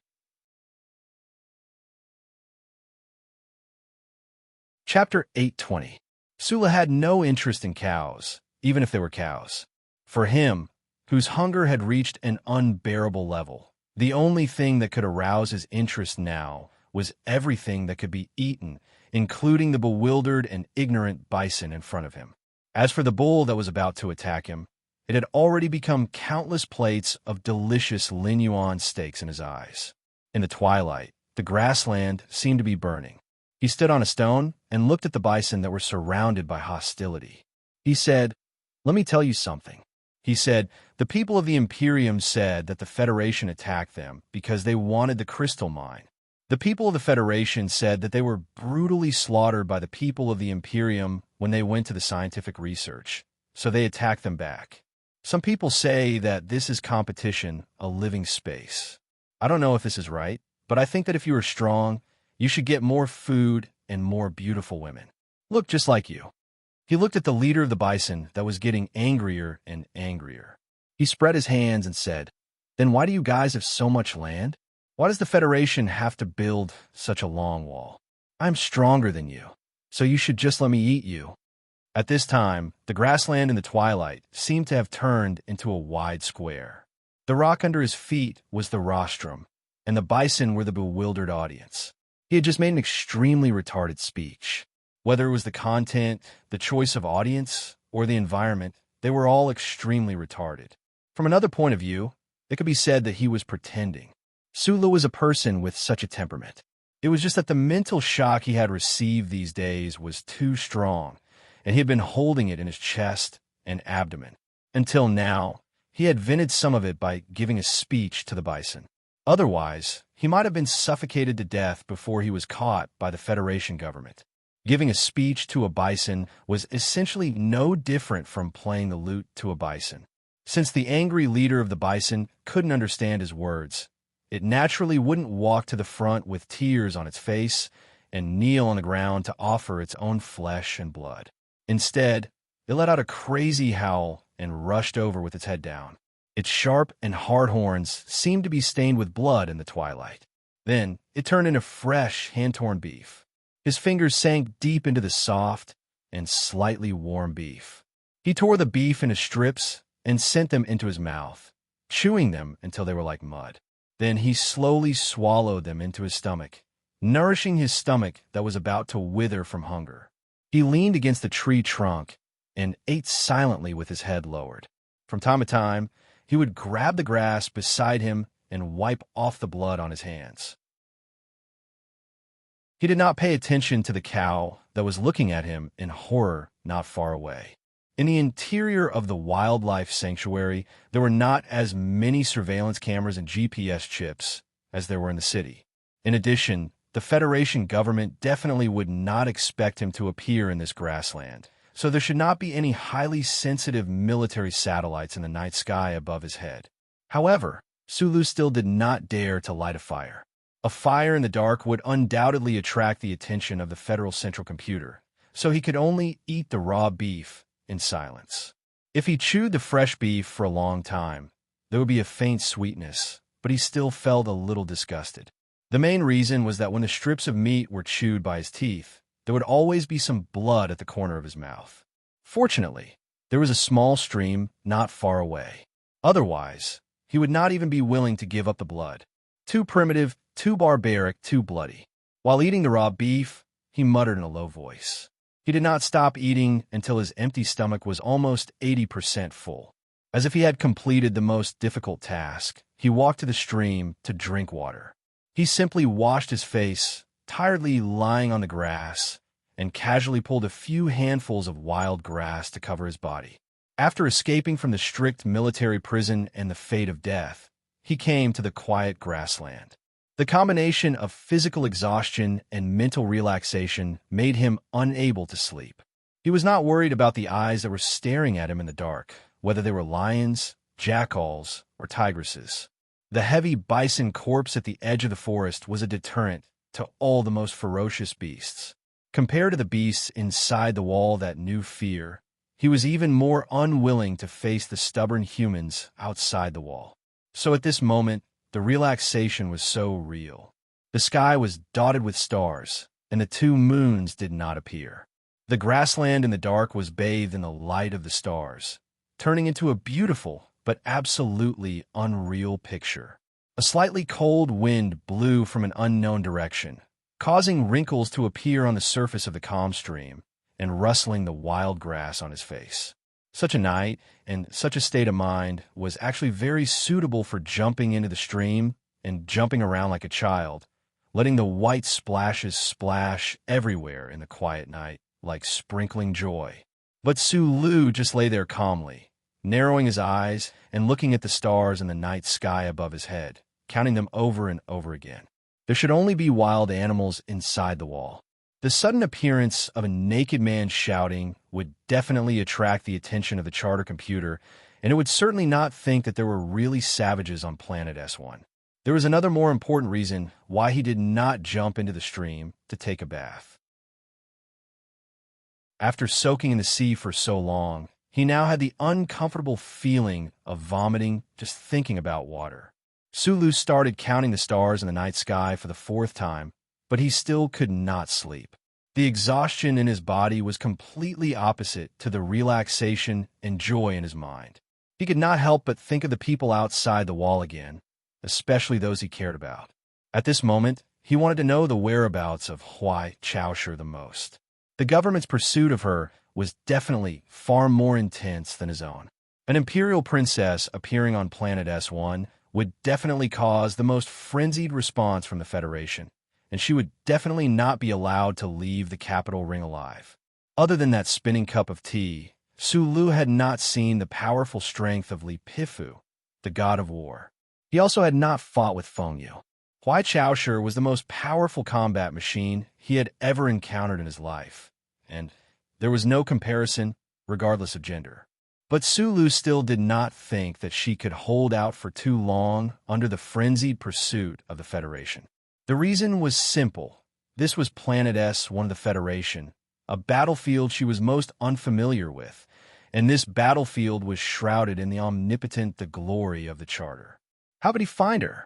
The pair of small eyes in the gaps of the weeds narrowed, as bright as the stars in the sky. Sulu silently and quickly analyzed. First of all, he rejected the possibility of Huai Chaoshi entering the Federation through Bermuda's disguise after forcibly crossing the space passage. This was because the Federation was extremely strict on the identity of returnees from Bermuda, especially after the Imperial Seed Plan was exposed. The scope and strictness of the chip's examination had even begun to make people's hair stand on end in fear. Since the 37 constitutional era, only 2 groups of imperial people had successfully arrived at the Federation's capital ring. The first group was the official diplomatic mission, and the second group was the negotiation team of the Underground Resistance Organization. Sulu narrowed his eyes and gradually approached the truth of the situation. He did not think about how Huai Chaoshi had infiltrated the diplomatic mission of the Underground Resistance Organization. He only needed to think about how she had left the diplomatic mission and arrived at the snowy ground outside the military prison of Qingqing.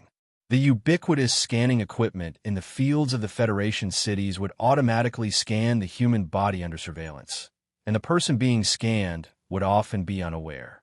It was just like the blue passage in the major spaceports, except that it was much smaller and invisible. Any human without a chip behind their neck would immediately trigger the Charter computer's high alert. According to Su Li's understanding, the only way to block the Federation's electronic surveillance network was to use the small blue light device designed by Fengyu. He had assembled it several times before, so he knew very well that the small blue light device's structure did not seem complicated, but the design concept and the related adaptive frequency band coverage curve were a complete mess of genius. In particular, it required the initial activation of the program fragment in the bracelet on his left wrist. Other than Fengyu and himself, no one else should be able to make it. Zhou had once told him that before Shi Qinghai died, he had given him a small device that emitted blue light at the Charter Square. She acutely guessed that Shi Qinghai might have used this device to successfully infiltrate Parliament Hill and those heavily guarded places. At that time, Su Li's mood was a little strange, so he did not answer. Going back in time, perhaps many years ago, Fengyu had known Chao Chiudao. He did not know whether his identity at that time was George Carlin or Professor Jean. He only knew that Fengyu had generously given Chao Chiudao a small blue light device, which indirectly made him the greatest spy in the 37 years of history. After Chao Chiudao found out that he had cancer, he passed the device to Shi Qinghai, and before Shi Qinghai died, he passed it to Zhou. If Fengyu did not leave more generous gifts in the Federation, Huai Chaoshi must have met with Zhou. Sulu made a simple and clear inference, and then made a simple and clear decision. He stood up from the stream, and under the cover of the night, stepped on the wild grass, and walked towards the northwest without hesitation. No matter how he analyzed it, that Highness had no reason to take the risk to enter the Federation. This had nothing to do with the judgment of interests. It was even possible that the interests of the Empire would suffer an unprecedented loss because of her death. But she simply came, crossing the distance of countless light years, and arrived in the snow, and said in the forest, "Little brother, come home with me." Therefore, Sulu did not have any other choice. He could only climb over the wall that represented safety, return to the dangerous world, and simply go, find her.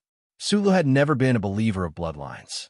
He was incomparably contemptuous of the so-called aristocratic temperament, the demeanor of an aristocratic family, and the titles such as Crown Prince.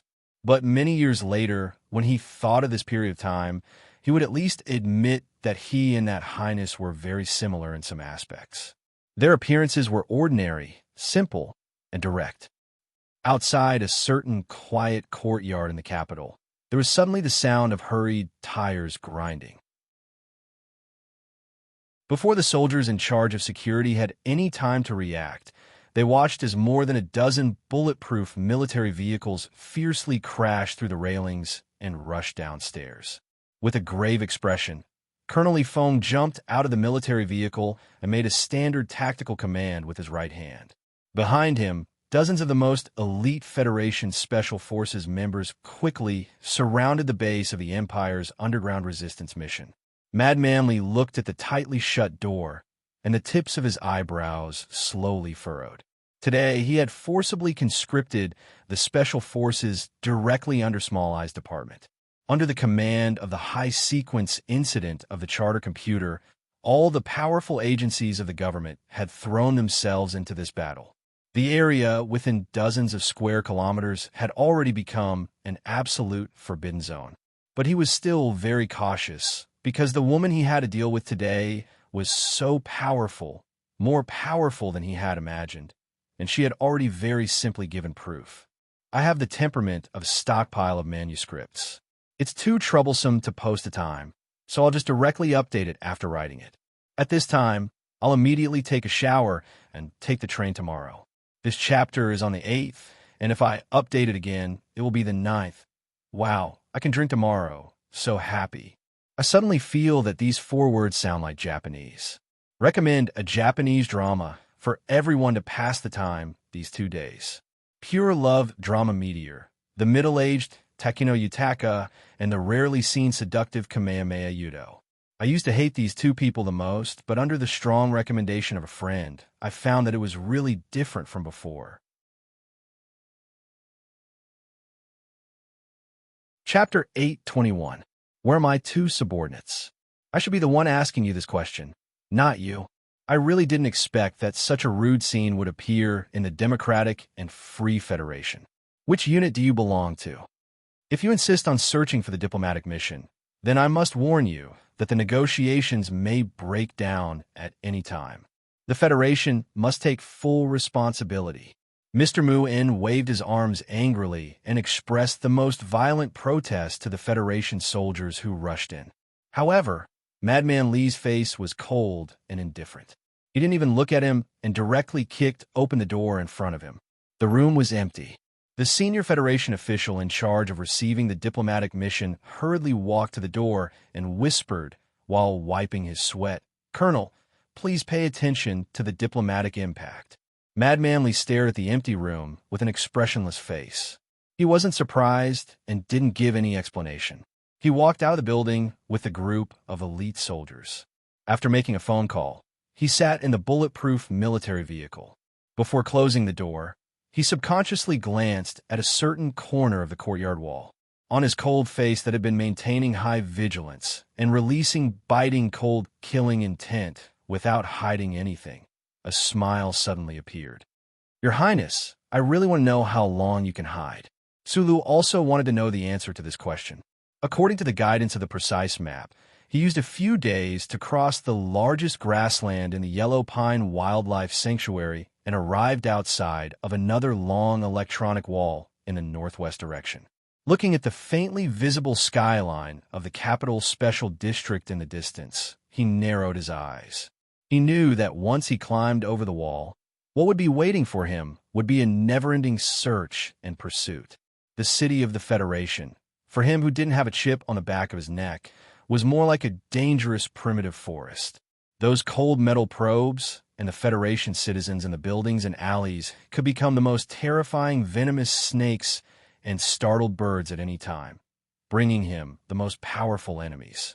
He climbed over the wall and used the shortest amount of time to get a set of clean clothes and a hat with an extremely wide brim in a certain house in the suburbs. Then, He quickly left and entered the underground passage through a standard civilian wastewater treatment base station. Sulu didn't know if the system had scanned his body during this process, or if the omnipresent the glory of the charter had discovered him. He was just gambling.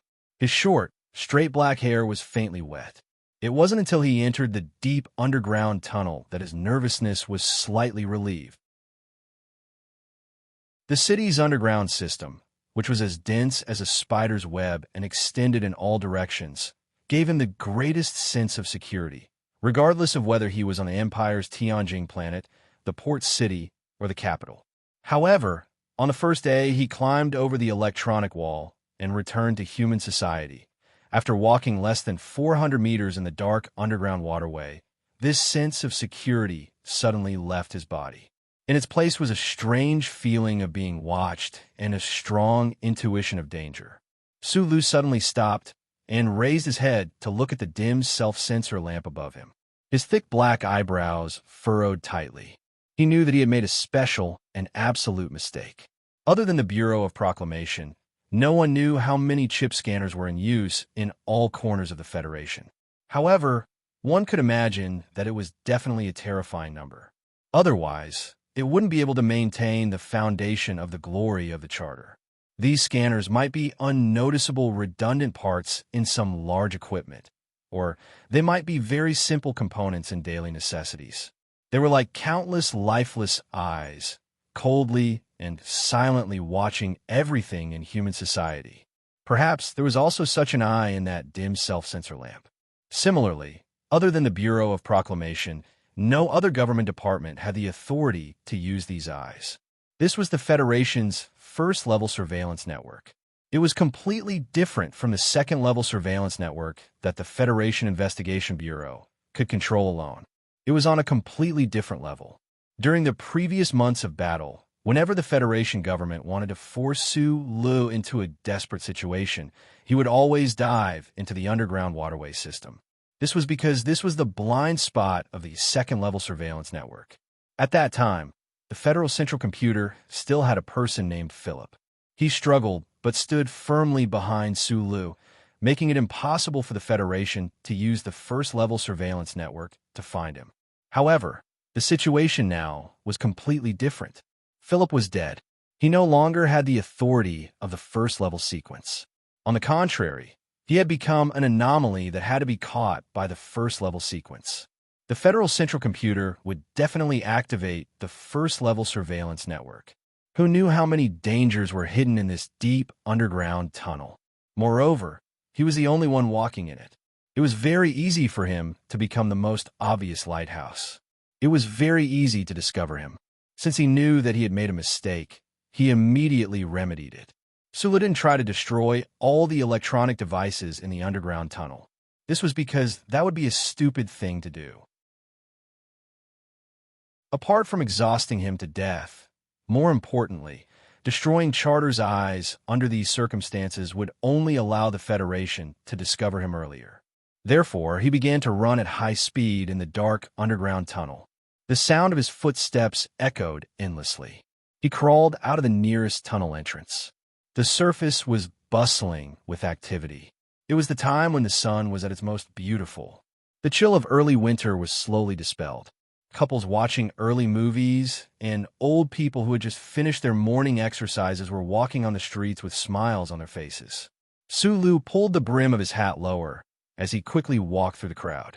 His body felt a little stiff because of nervousness. He knew that if he was recognized, the peaceful smile on people's faces would turn into a moment of shock. After that, it would definitely change into a face that he didn't want to see. Walking through the bustling streets and through the alleys that were filled with the smell of vegetable porridge and fried synthetic meat, Sulu silently looked at the electronic valve in the underground tunnel. He knew that he had definitely been discovered by the glory of the Charter. However, he didn't know how long it would take for the other party to calculate and report the procedures, and how long it would take for the other party to send a combat force to hunt him down. From escaping from Donglin to the capital ring until nearly a year before the Black Dream, Sulu had been living a nervous life. He was afraid that the glory of the Charter would discover his secret. He repeatedly read the 700,000-word charter provisions and collected all the relevant procedures on the network. He also made very detailed preparations for this extremely terrifying possibility. In a sense, other than Feng Yu, Su Lu was the human who understood the operation of the glory of the charter the best. He even understood it better than the employees of the Bureau of Proclamation. Because of the old thing, he didn't have the opportunity to use this knowledge and countermeasures in the past few years.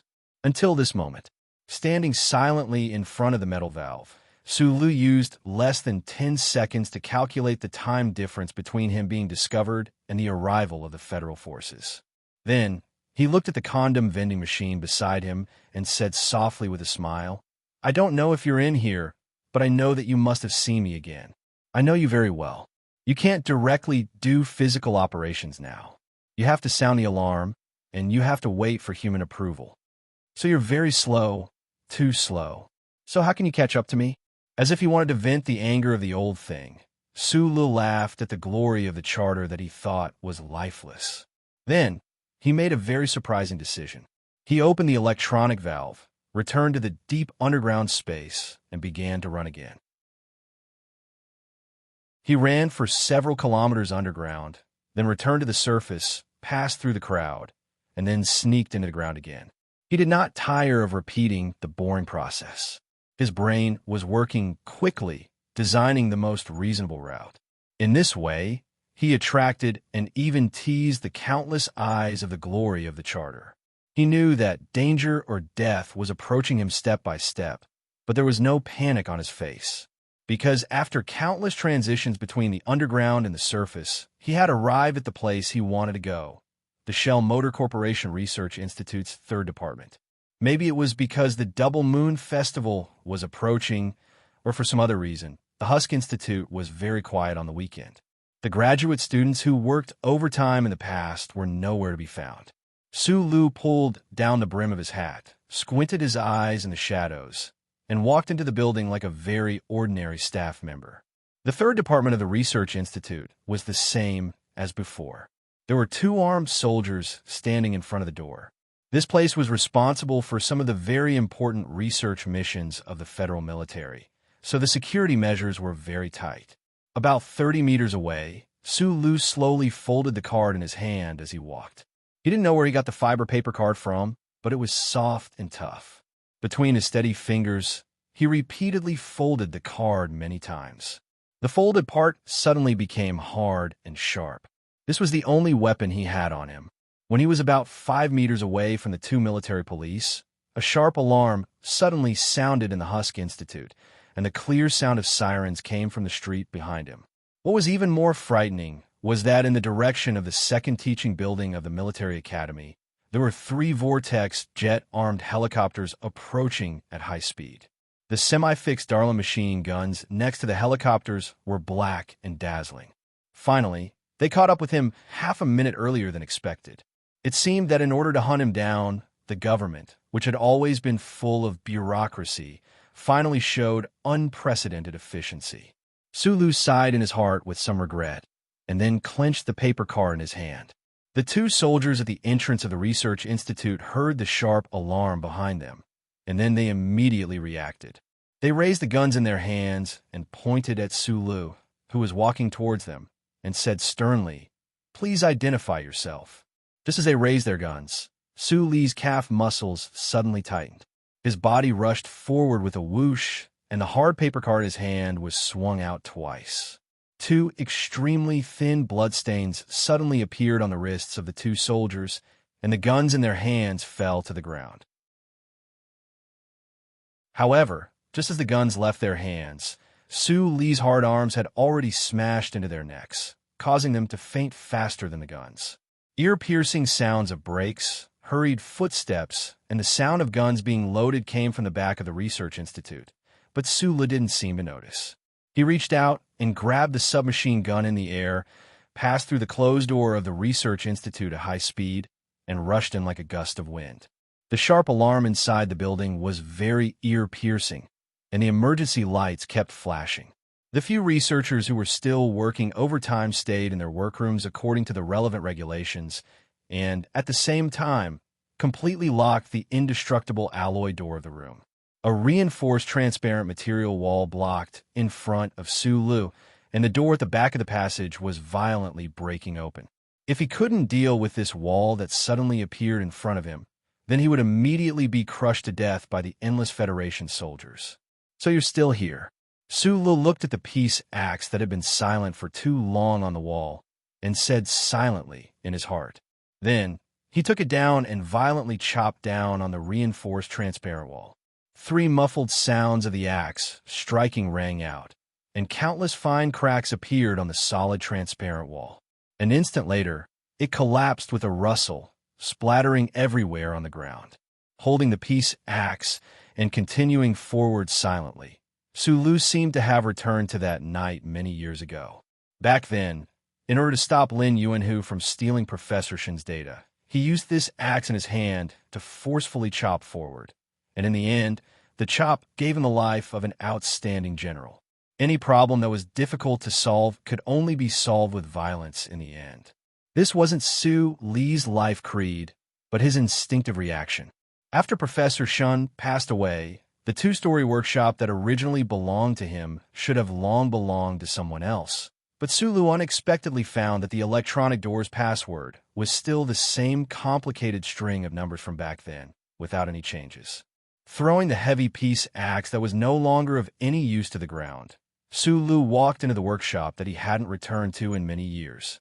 Looking at the holographic screen table and large workbench that didn't seem to have changed much, he vaguely understood that this should be the additional result brought about by the successful development of the MX Mecha. The success of the MX Mecha was the most important gain of the Shell Motor Company in recent years, and the most important factor wasn't the engineering department, but Professor Shin Yulin's theories and the last assistant or student in his life, Sulu.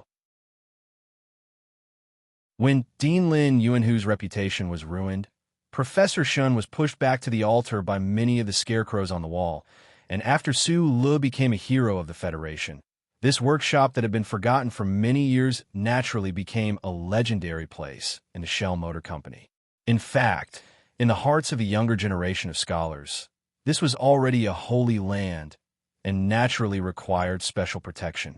Regarding these matters, Sulu had heard some of them from the CEO of Shell Motor Company, but he hadn't paid much attention in the past. Today, however, he discovered that the company's preservation of this office provided a lot of convenience for his plans. With a sudden force of his arm, the hard alloy floor was lifted up, revealing an extremely simple-looking small instrument. There was no dust on it, but there were no signs that it had been activated. Sulu took the small instrument and walked up to the second floor, smiling slightly. It was as if he had brushed shoulders with the old professor smoking at the top of the stairs, as if he could still see the clear yellow spots on the old man's face. He entered the ventilation duct in the ceiling and forcefully broke through the brick wall at the back of the research institute.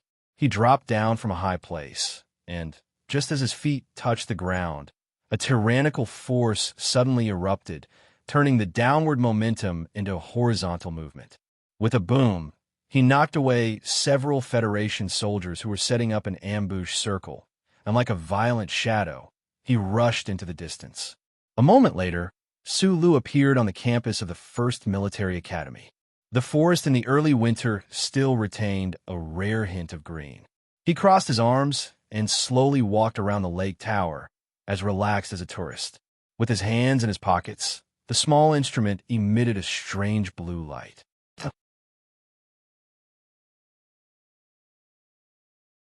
Chapter 822. The density of the glory of the charter followed a certain pattern. The hidden lines around the densely populated areas and the passages connecting two densely populated areas were the top priority of the central computer surveillance. Countless pairs of eyes were hidden in every corner and in every electrical appliance. As for the inside of the settlements, places like the Bureau of Proclamation, the President's residence, and the Parliament Hill were naturally under strict surveillance. In comparison, places like the campus were much less monitored. Carrying the blue light that could temporarily block the Federation surveillance, Sulu strolled around the beautiful and quiet campus in the winter, passing by young couples in military uniforms. His heart was not as relaxed as his expression. Facing the entire Federation and the omnipresent cold light, it was very difficult to find a perfect solution, including the blue light in his pocket. Not to mention that even if he could temporarily disappear from the sight of the Federation, there was no way he could cover the eyes of all the people. No matter what era, once the power of the people was stimulated, it would be the most unstoppable flood. This power could change dynasties and expand the territory. Naturally, it could also easily destroy the former hero of the Federation and the current seed of the Empire. After leaving the campus of the First Military Academy, Sulu lowered the brim of his hat and followed the crowd that was as quiet as usual but brought him endless pressure. He took the number 14 fully enclosed track and came to a quiet area like a farm in the suburbs of the capital. This was the second important node in his escape plan, Whitewater Security Company's building. The reason why he came to this building belonging to the Nutshell Group was naturally not because he suddenly felt nostalgic during his escape, although it was in this building that he met Magnolia and officially took over Group 7. The main reason he took the risk to sneak in today was the armory under the building. In addition to all kinds of guns, there were also all kinds of multi-axis CNC precision machine tools that he liked the most since he was young. 4 hours later, when Sulu walked out of the Whitewater Security Company building with his cap lowered, he had already changed into a new set of clothes. The black fabric and cut looked extremely ordinary, and it was difficult to attract any attention in a crowd. In fact, it was carefully designed by the Nutshell-related research department. The fabric was wear-resistant, had a certain degree of sharp-edged defense, and was extremely difficult to burn.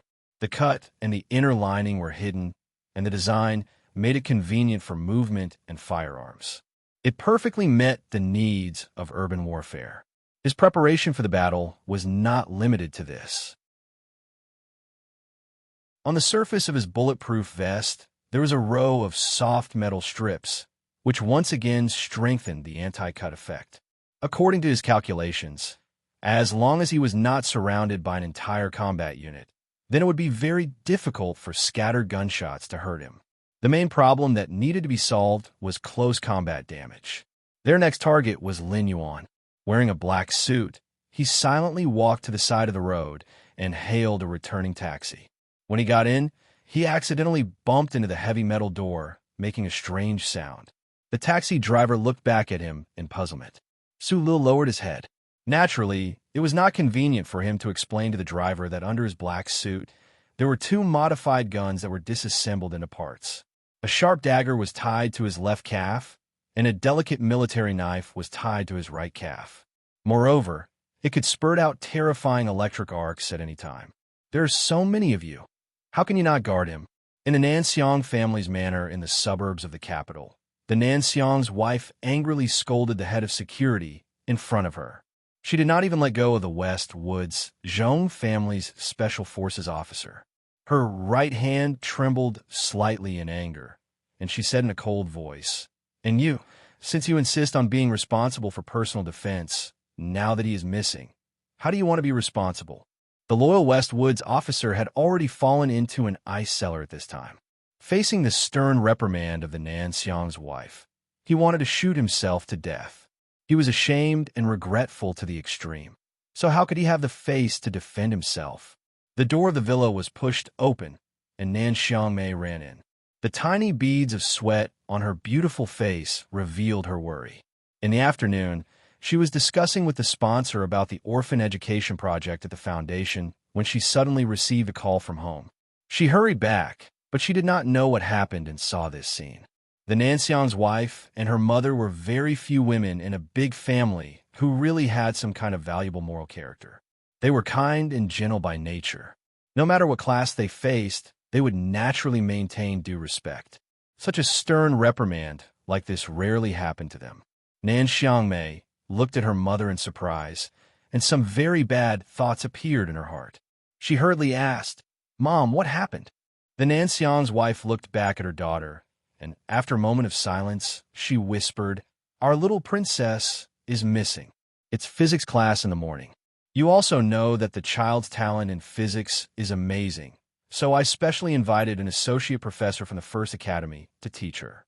However, when the class was over, the door was still closed. At that time, everyone just thought that she was intoxicated in the world of those lines and did not think of anything else. The Nan Xiang's wife frowned slightly and said, "Until lunch, there was still no movement upstairs." The maid urged several times, but there was no reply. When I went upstairs to take a look, I found that the door was locked. When I opened it, what you see now was what you see now. Nan Xiangmei stared at the study in a daze. She looked at the physics associate professor who was tied up like a desk lamp in the corner of the room. She looked at the frightened expression on the associate professor's face and couldn't react for a while. She knew that Zhong Huiyin had a talent in physics that was absolutely impossible for children of the same age to have. When they were chatting at night, the little girl was very proud of this and firmly linked it to Su Lu. She believed that this proved that she and Su Lu had some kind of natural intimacy. So the Nanxiang's family thought of specially inviting an associate professor to be a private teacher for her. But now what was this?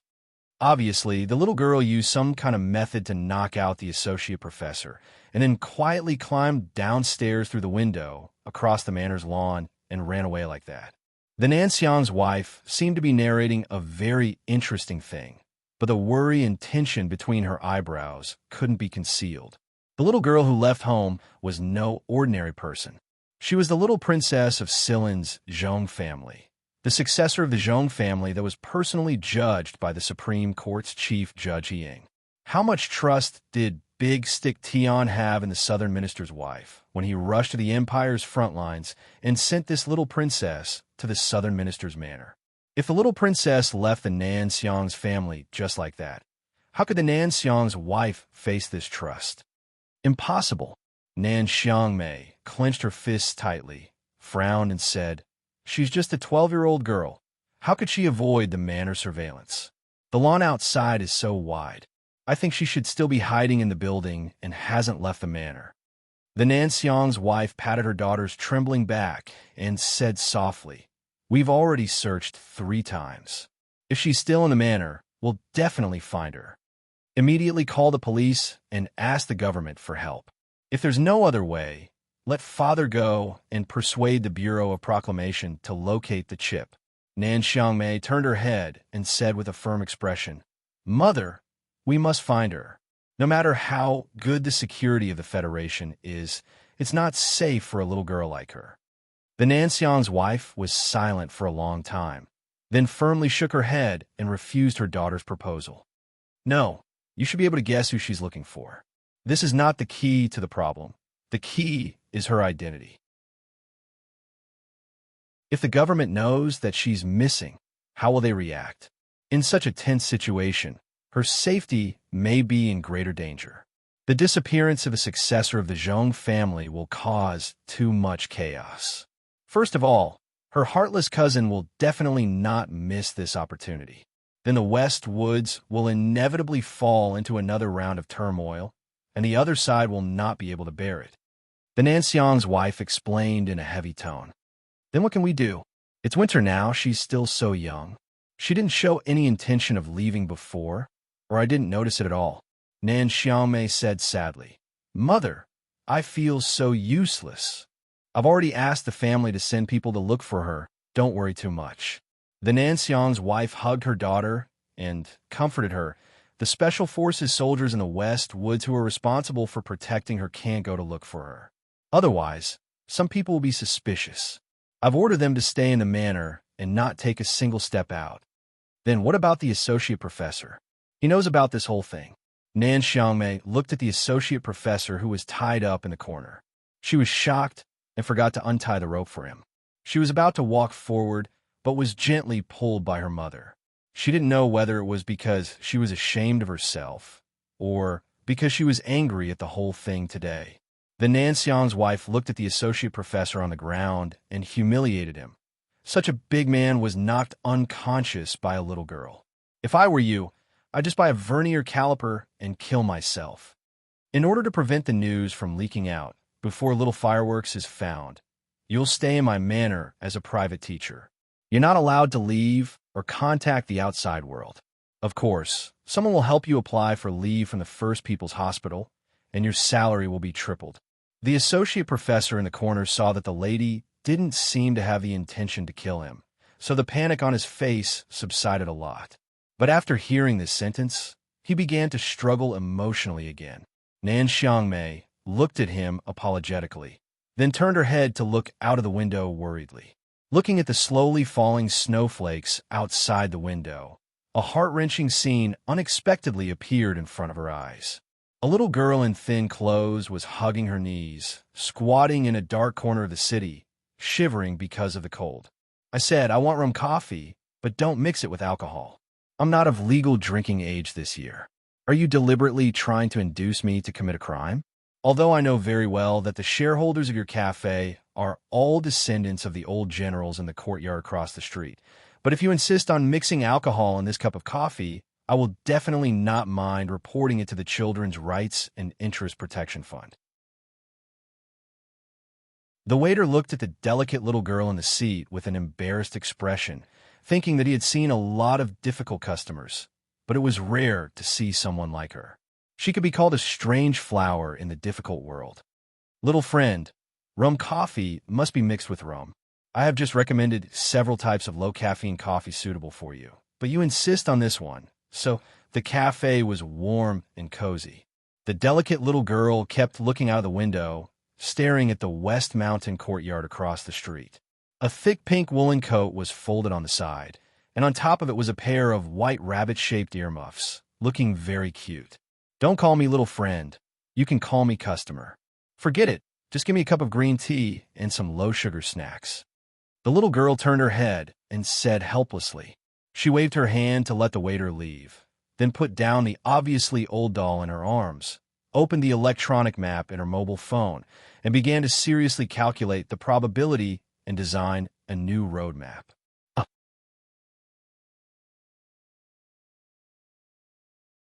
Chapter 823. The green tea was served, and so were the crispy wheat biscuits. Zhong Huiyin rolled her black eyes, picked up a piece of biscuit, and put it into the teacup. She curiously watched it gradually soften before she put it into her mouth and slowly sipped it. She let out a sigh of satisfaction, and her smiling eyes were like the two moons that had not yet come out. "Sister Nanxiang, I'm really sorry, but it's time for me to leave. Although your manor is very good, it's not my own home after all." Thinking that there must be many people in the manor who were worried and sad about her departure, Zhong Huiyin couldn't help but sigh again, but this sigh was full of apology. Immediately she shrugged and said to herself, "But the monitoring system of your manor is too stupid. It's not difficult at all. It's definitely not as good as the process of that guy escaping from the military prison." Full and warm, she turned her head to look out of the window, carefully watching the West Mountain compound across the street, silently wondering when that guy would come here. She firmly believed that she was the one who knew Su Lu best in this universe. That stone-like guy had never been really cold. He, who valued feelings, would definitely tell her something before leaving the Federation and reminisce about the past. And the woman and her child in this West Mountain compound were undoubtedly the people that he had to stay away from. Suddenly, Zhong Huiyin's brows wrinkled into a cute crease, and she found that she had made a big mistake. Because of that guy's stubborn character, he would definitely not let the people he cared about most be involved in danger, so it was very likely that he would not come here during his escape. "Brother Sulu, where will you go?" Zhong Yan's brows loosened, and she was annoyed. She pouted her watery lips in a fit of pique and began to put on the pink, thick woolen coat. She put on the fluffy rabbit earmuffs, carried the heavy backpack, and picked up the old doll. She walked out of the cafe and came to the Winter Street. The backpack was the luggage she had prepared for herself. Because she didn't know how long this trip would take and how far it would take, it was stuffed with a lot of messy things that she thought were very necessary. Compared to the little girl's body, the heavy bag seemed particularly large. It was almost dragged to the ground, forming a particularly exaggerated visual contrast. The cold wind of early winter blew the fallen leaves into her collar, instantly making her face a little red. She blew on her hands, looked forward, and said with determination, "Little watermelon, you have grown up, so you must learn how to protect yourself. You have to wear warmer clothes and go to expensive places more often. Don't be afraid. If a girl wants to grow up and become a woman, she has to be more ruthless to herself." Zhonghuan snorted and nodded vigorously to cheer for herself. She struggled to balance the big backpack behind her and walked towards the cold and bleak end of the long street. On the long street that was somewhat bleak because of the cold wind in winter, the flow of people didn't significantly decrease.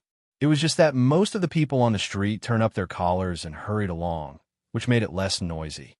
The large light screens in front of the high-end luxury department stores, like most of the light screens on the street, were muted during the day according to the noise regulations of the Federation. All the light screens played different news images or advertisements, but they had one thing in common, which was that there was a clear portrait at the bottom right corner. This portrait appeared in all the programs produced by the TV stations, constantly reminding all the people of the Federation. Not many pedestrians on the street would deliberately look up to look at the portrait. It was not because they had lost interest in this major event due to the pressure of their lives, but because they had seen that face too many times in the past few years. They did not need to memorize anything to be able to accurately recognize that seemingly ordinary face in the crowd. However, in the past, the people remembered this face because he was the most famous war hero of the Federation, the successor personally chosen by the war god, or partly because of the national scandal. But now, they remembered this face because that person was a spy of the royal family of the Imperium. There were wanted posters everywhere. Su Lu withdrew his gaze, turned up his collar to cover the side of his face, and continued to walk in the direction of Lin Yuan. Everything in front of him really gave him some kind of illusion, as if he was running for president of the Federation, and the financial group behind him bought countless advertisements to promote him. However, he felt that the standard portrait used by the Federation made him look too stupid. There was no wanted poster of Huai Chaoshi. It seemed that the Federation government didn't want the ordinary people to know for the time, being that the princess of the Imperium, who had been arrogant in the rumors among the people for several years, had actually come to the Federation. This might be to stabilize the social order and avoid unnecessary panic, or it might be a conservative decision made by the government to avoid being the target of the angry people in the future. Thinking about these questions, Su Lu was a little distracted, and in front of the luxurious Silver Spear car store, he bumped into a passionate couple. At this moment, a gust of winter wind blew by out of nowhere, lifting a corner of his hat. "Sorry." Su Lu very naturally apologized, pulled down the brim of his hat, and then found that the young man of the couple was staring at him in shock. The atmosphere on the street suddenly became a little strange, and the people who were hurriedly walking subconsciously stopped and looked over, as if they weren't confident that the face they just saw was the person they imagined. Su Lu knew that he had to leave immediately, but at this moment, the young man bravely protected his girlfriend behind him, summoned the courage to shout with a trembling voice, "The Imperium! He's from the Imperium!"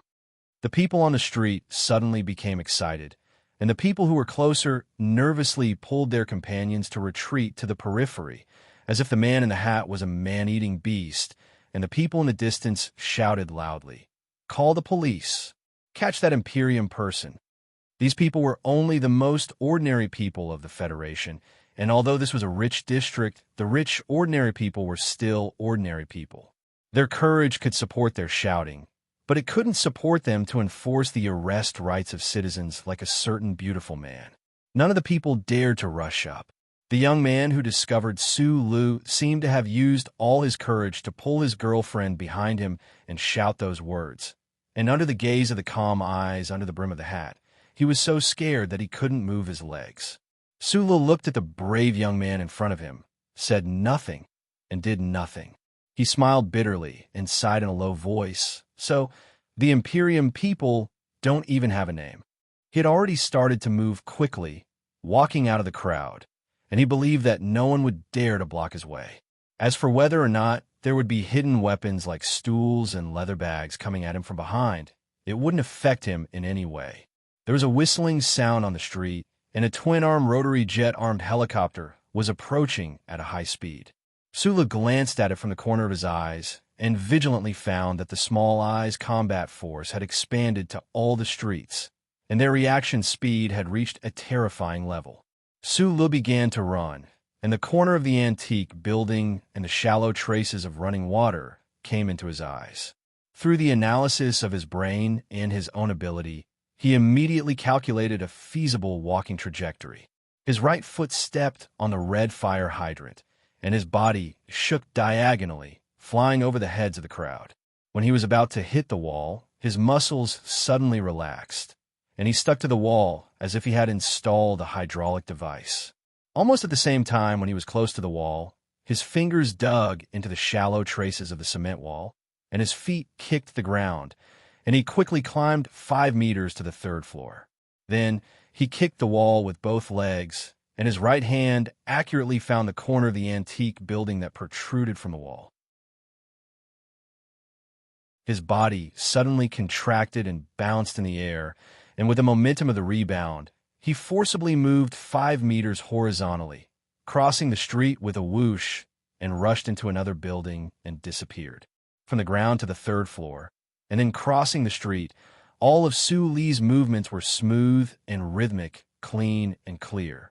The people who tried to stop or intimidate him had just raised their heads, and they only had time to see the figure strangely shuttling through the exterior of the building at high speed and then disappear. The crowd on the street fell into collective silence, and, thinking of that figure, they had extremely complicated feelings. The brave young man tightly held his girlfriend's hand, and his whole body was covered in sweat. The armed helicopter that came at high speed from the corner of the street was still on the street, as if it had never moved. He had to reorganize the map and the operation procedures again. In a dark room in a certain building, Sulu pulled out the electronic map in his bracelet, frowned, and used his finger to draw a few curved lines between the suburban Linyuan and his current location. He felt a little strange at this time, not only because of the reaction of the ordinary people of the Federation after seeing him, but also because of the increasingly fast reaction speed of the Small Eye Combat Unit. But on the contrary, he always felt that the glory of the Charter was not as scary as he thought. Because the old thing was dead, the Federal Central Computer had become a cold machine, a tool in the hands of humans, so its ability could not be fully utilized. Unlike the old moon, there was still some thin air on New Moon Base.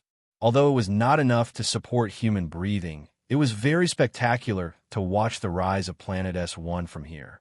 Many powerful people in the Federation often chose to come here for vacation, just to watch the sunrise of Planet S1.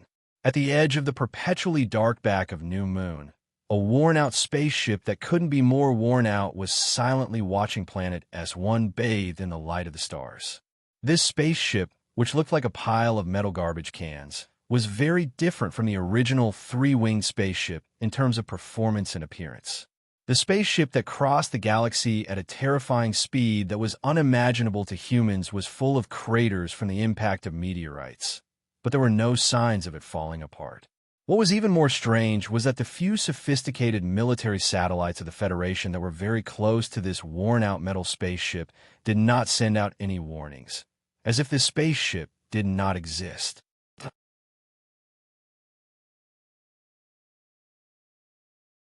Chapter 824. Like a ghost, the broken spaceship quietly floated in the shadow of the new moon, silently watching the light on Planet S1. The light of the distant star penetrated the thin atmosphere of the planet in front of it and shrouded the spaceship with a layer of strange colors. It was not modeled, but more like the most clumsy graffiti of a young man who had just stepped onto the streets. The great mechanical life was resurrected and returned to its hometown, but it had lost the glorious coat that was once everywhere and was confined to the small space of this broken spaceship. Then, could it still be as omnipotent as before? The dark and messy metal components that looked like garbage cans were stacked on the outer shell of the spaceship. In fact, the materials were all special alloys that made the Bermuda businessman drool. They were extremely sturdy. No one knew that in the deepest part of these alloy boxes, in the central control room of the tri-wing spaceship, There was a voice that kept echoing in the empty space. This voice was sometimes angry, sometimes sad, and sometimes dull. When angry, it was loud and clear. When sad, it was sweet and gentle. When dull, it was low and turbid. There were no gender characteristics. This is mine. This is all mine. Why don't you let me in? Even you should be mine. Why don't you let me in? I want to go in. He didn't know why the old thing who called himself Xiao Fei was so angry, but he kept repeating the words in a fit of pique like a child. His voice echoed in the central control room, sharp and hurried. On the light screen at the front of the spaceship, which was only the size of 2 human palms, showed a very strange picture. Among the countless green light spots, there was a dark green data stream. In fact, there was no difference between these green symbols made by the mechanical language. It was just that the density of the green data stream from the tri-winged spaceship was extremely high, so the color was darker. And it seemed to have some kind of life, with a sense of joy and liveliness.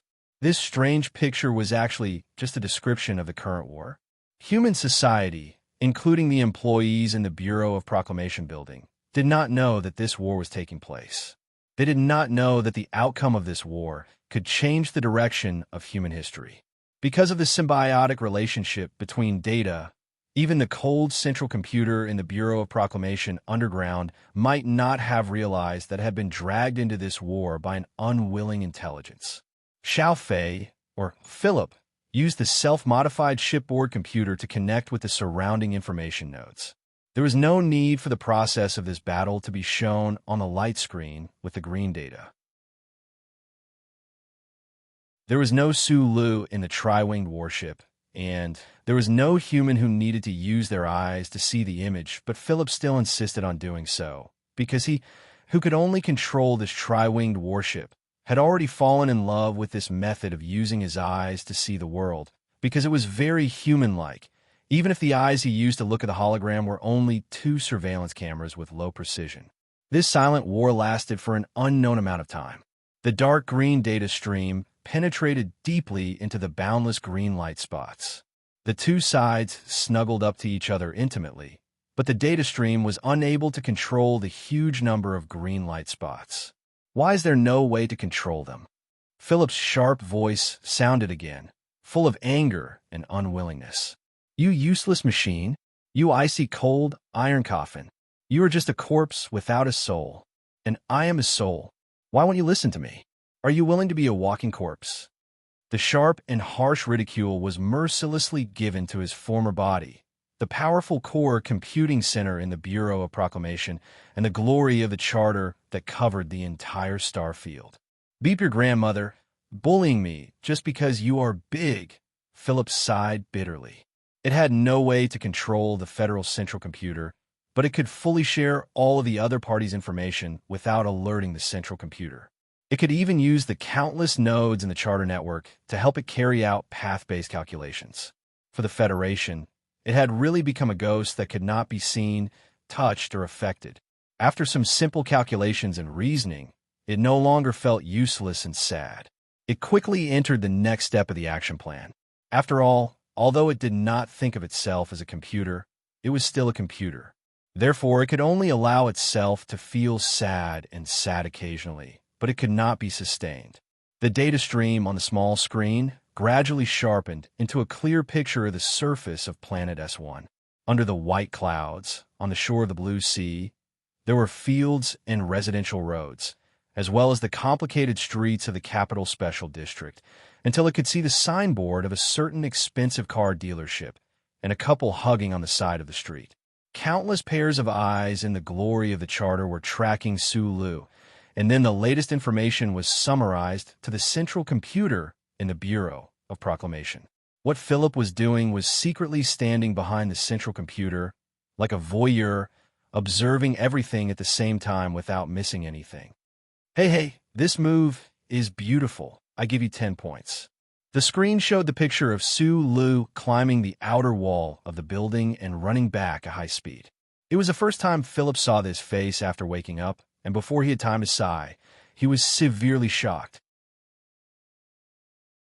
The picture on the screen changed at a speed that was absolutely impossible for the human eye to see, which meant that the glory of the charter was using all the monitoring equipment in the building to carry out real-time tracking. However, the tracking picture lasted for less than 10 seconds inside the building, and it entered the basement for 3 seconds before it abruptly stopped. The central computer on the planet and Philip in the tri-winged spaceship lost sight of Su Lu at the same time. Damn, you are running too damn fast now. Even I can't keep up with you. Philip's voice screamed exaggeratedly, and after a moment, it suddenly deepened. Lele, where are you going? It was a Sunday night. Zoe came to Lin Yuan according to her habit of many years. She came to the bamboo house, put the pink windbreaker beside her, and sat cross-legged in silence. Only a very small number of women could wear peach red and dare to wear peach red. However, it was probably only a woman like her, whose face was as beautiful as the north wind outside the window, whose heart was growing stronger by the day, but who firmly maintained a certain gentleness, could wear peach red with an extraordinary feeling. The manager, who was familiar with her, stood by her side. He did not need to hand over the menu, as he had already prepared the dishes in advance. He was very clear about the recent major events in the Federation, so he was not surprised that the young lady's expression was colder than before, and he would not tactfully take out a certain year of red wine for her taste. He just politely completed the necessary work and tactfully left the room in silence. It was still Lin Yuan, still the bamboo house beside the flowing water and fallen leaves, and still the same position. Through the window, she could still see the private jet taking off and landing under the white cliff, but there was one less person on the opposite side of the table. Although that guy was used to smiling quietly and did not speak much, especially when he showed his terrifying appetite, she was still not used to it. After thinking so much, Zoe smiled. Recently, she knew some details of the military prison riot and guessed that it might be investigated by the government, but she did not regret it because it was really interesting to see that guy tossing around so much. After eating steamed shad and 3 glasses of special rice wine, she was a little tired. As usual, she held her chin and leaned on the table tiredly, and then saw a very subtle handwriting on the side of the table. Zoe was stunned for a long time, and then a slightly bitter smile appeared on her lips. She muttered to herself, "Both of them are so cautious and careful, and have prepared everything in advance. They are really brother and sister." She took out the eyebrow-trimming tweezers from her dressing bag. Her eyebrows were slightly knitted, but the tip of the tweezers did not touch her eyebrows. Instead, it fell on the table, and under the cover of sleepiness, she wrote a few numbers. In the middle of the night, Su Lu once again sneaked into the Lin Yuan. After silently memorizing the row of numbers that represented the precise geographical location, his fingers slowly moved across the table. With a light, rustling sound, a thin layer of precious would suddenly disappear from the table. What was once written there, no one would know. In the early morning, Su Lu once again escaped from the capital. Following the road that led to the back of Macho Mountain, under the cover of the darkest night, he crossed the fields and small streams and turned west at the foot of the mountain. He pulled out the electronic map in his bracelet and confirmed that the pipeline in the hills was marked on the map. It was an underground tunnel that was specially built by HTD Bureau for the vagrant toads to lay eggs. With difficulty, he crawled through the narrow and long pipeline, pushed aside the weeds in front of him, stood up in the morning light, and looked back at the electronic fence in the distance. Su Lu was sure that the Federal Central Computer did not notice that someone had entered the wildlife sanctuary. Following the coordinates on the map, he walked into the depths of the sanctuary. Along the way, he passed by many tidal flats and wetlands formed by the water of Macho Lake. Occasionally, he would see a few early insects that were fighting with the condensed dew. Looking at the tiny and touching pictures, the weird feeling in Su Li's heart grew more and more intense. He felt that the abilities that the radiance of the charter had shown in the past few days were far less than what he had predicted. Was it really because the soulless central computer of the Federation was like the dew on a leaf that was frozen by the cold wind, and could only accept the teasing of insects clumsily and passively? If that was really the case, then he was very confident that he could win this war. Especially after leaving Planet S1, The charter's positioning time would be affected by the long distance. Just as he was thinking about these things, Sulu arrived at the destination of his trip. Then, he saw a very shocking scene. The core area of the wildlife sanctuary was an area of shallow grass. The early morning sun slanted through the morning fog, making the water in the water reflect a pearl-like luster. In the middle of the wetland, there was a slope. On the slope, there was a tree. In the winter, all the leaves had fallen, leaving only dead branches proudly standing in the middle of the yellow grass. Under the tree was the princess of the empire who was being hunted down by the Federation. Huai Chaoshi leaned against the withered tree with her head lowered, reading a book. Her expression was as calm as usual.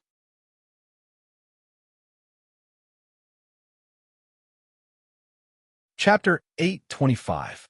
If I didn't make a mistake, this would probably be the best work of 2010. The title is very flashy, but that's what Andy Lau said.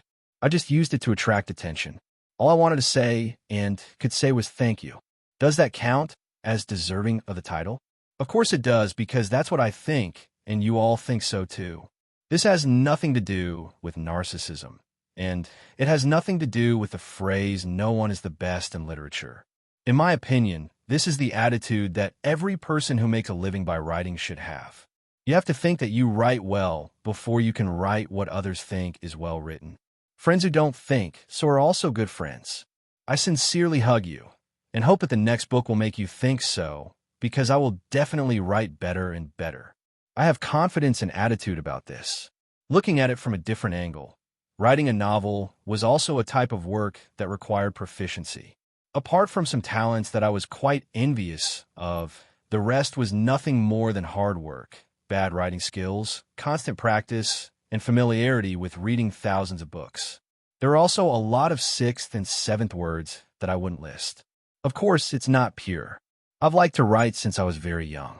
I was often praised for my essays in elementary school, but I loved to write even more in middle school.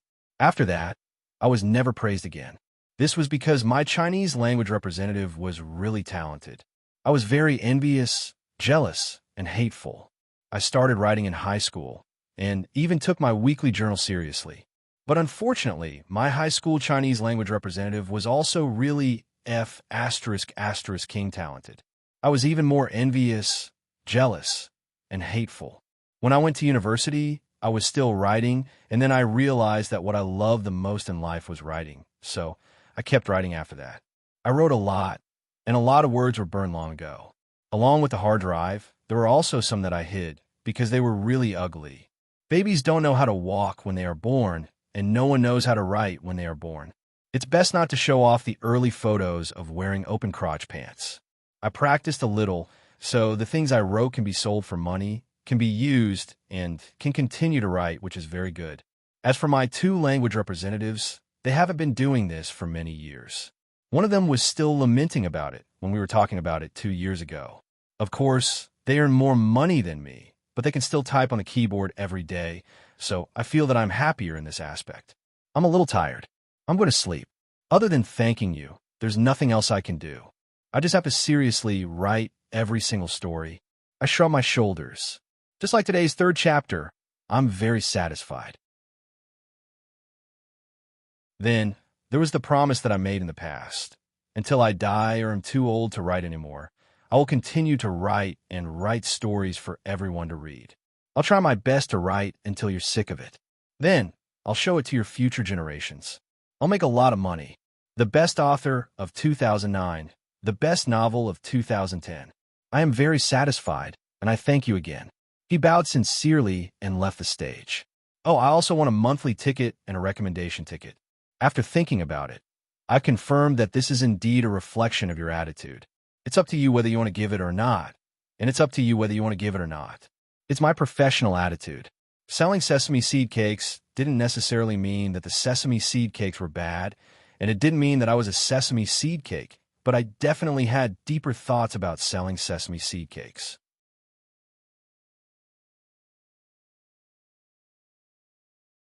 Chapter 826.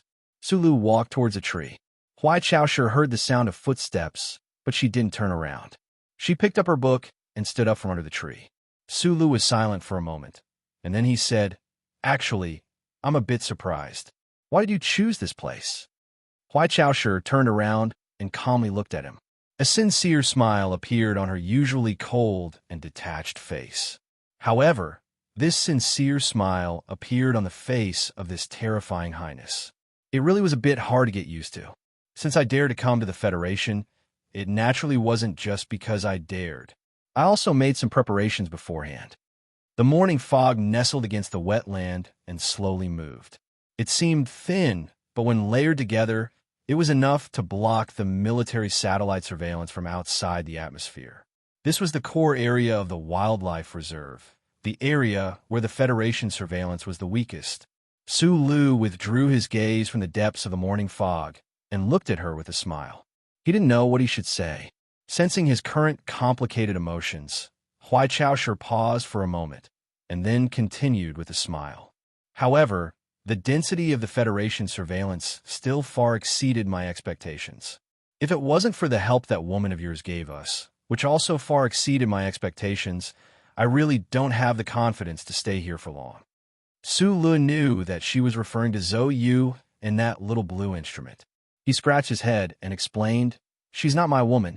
After saying this, the two of them sank into silence again. The atmosphere under the tree became a bit strange, or perhaps awkward. Regardless of whether it was Sulu or Huai Chaoshi, neither of them were people with extraordinary emotional intelligence like Shi Qinghai. They didn't know what they should say, what kind of topic they should choose to bring this morning fog conversation onto the right track. From a certain perspective, Sulu and Huai Chaoshi were extremely familiar with each other. They had spent a lot of time together in the Empire, participating in intense debates and those terrifying gambling games. They even fought side by side during the rebellion, playing out scene after scene of mythical mecha battles in that ocean-like mulberry forest. However, this kind of familiarity was between enemies. Regardless of whether it was him or Huai Chaoshi, neither of them forgot the electronic explosives planted on his body by the intelligence agency, as well as those cruel punishments. If it wasn't for those twists and turns and coincidences, back then, Sulu would have killed the other party at all costs. Huai Chaoshi was the same. Moreover, in that white courtyard, they had both tried it before. And now, they were going to admit their relationship? Sulu thought of what Huai Chaoshi had said in the snow beside the military prison in Qingqing. His gaze couldn't help but become somewhat perplexed and helpless.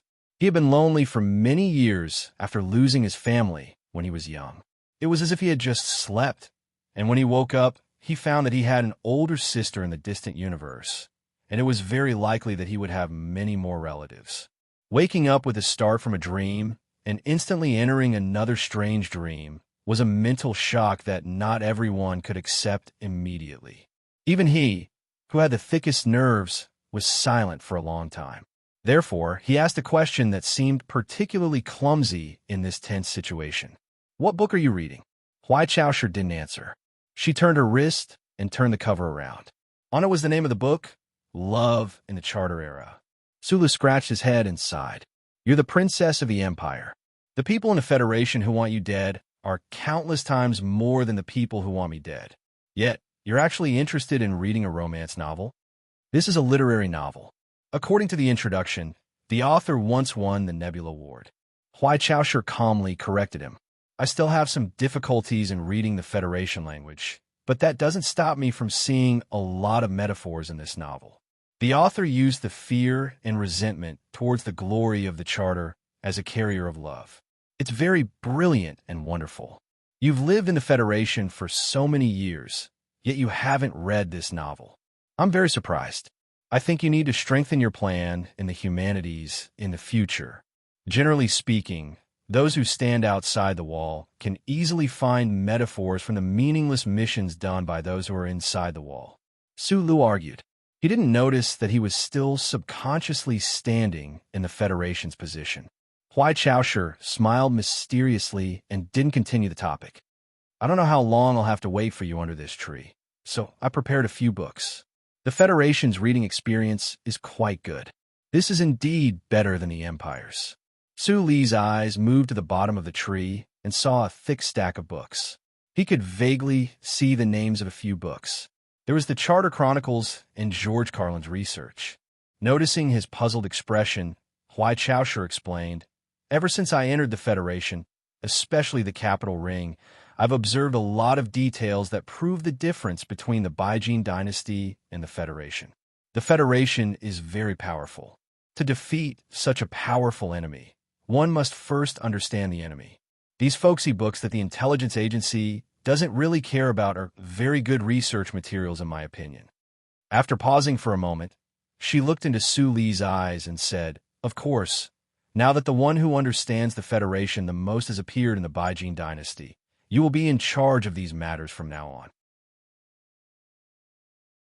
This highness tone was calm and normal, as if she was saying that it was his turn to wash the dishes at home tomorrow.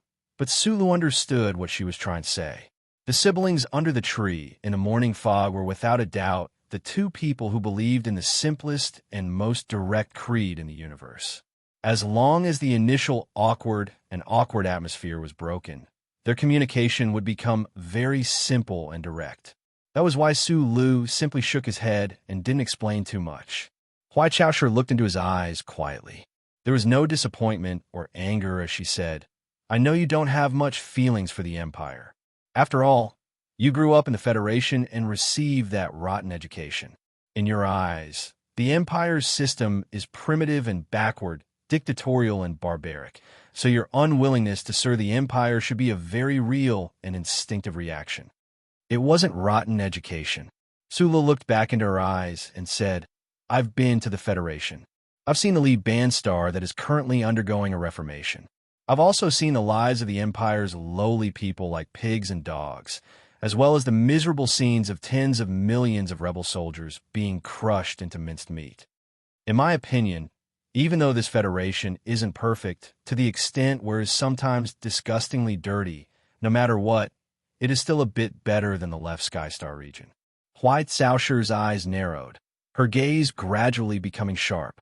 If a butcher puts on a mask of hypocrisy and changes the method of killing a pig from a knife to an electric shock, could it be that this proves that he isn't a butcher? Sulu said in a low voice, "Even if it is a pig, at the very least, it will die a bit more comfortably. This is an extremely small change, but it is actually an extremely important difference." Huai Chaoshu stared into his eyes and slowly put her hands behind her back.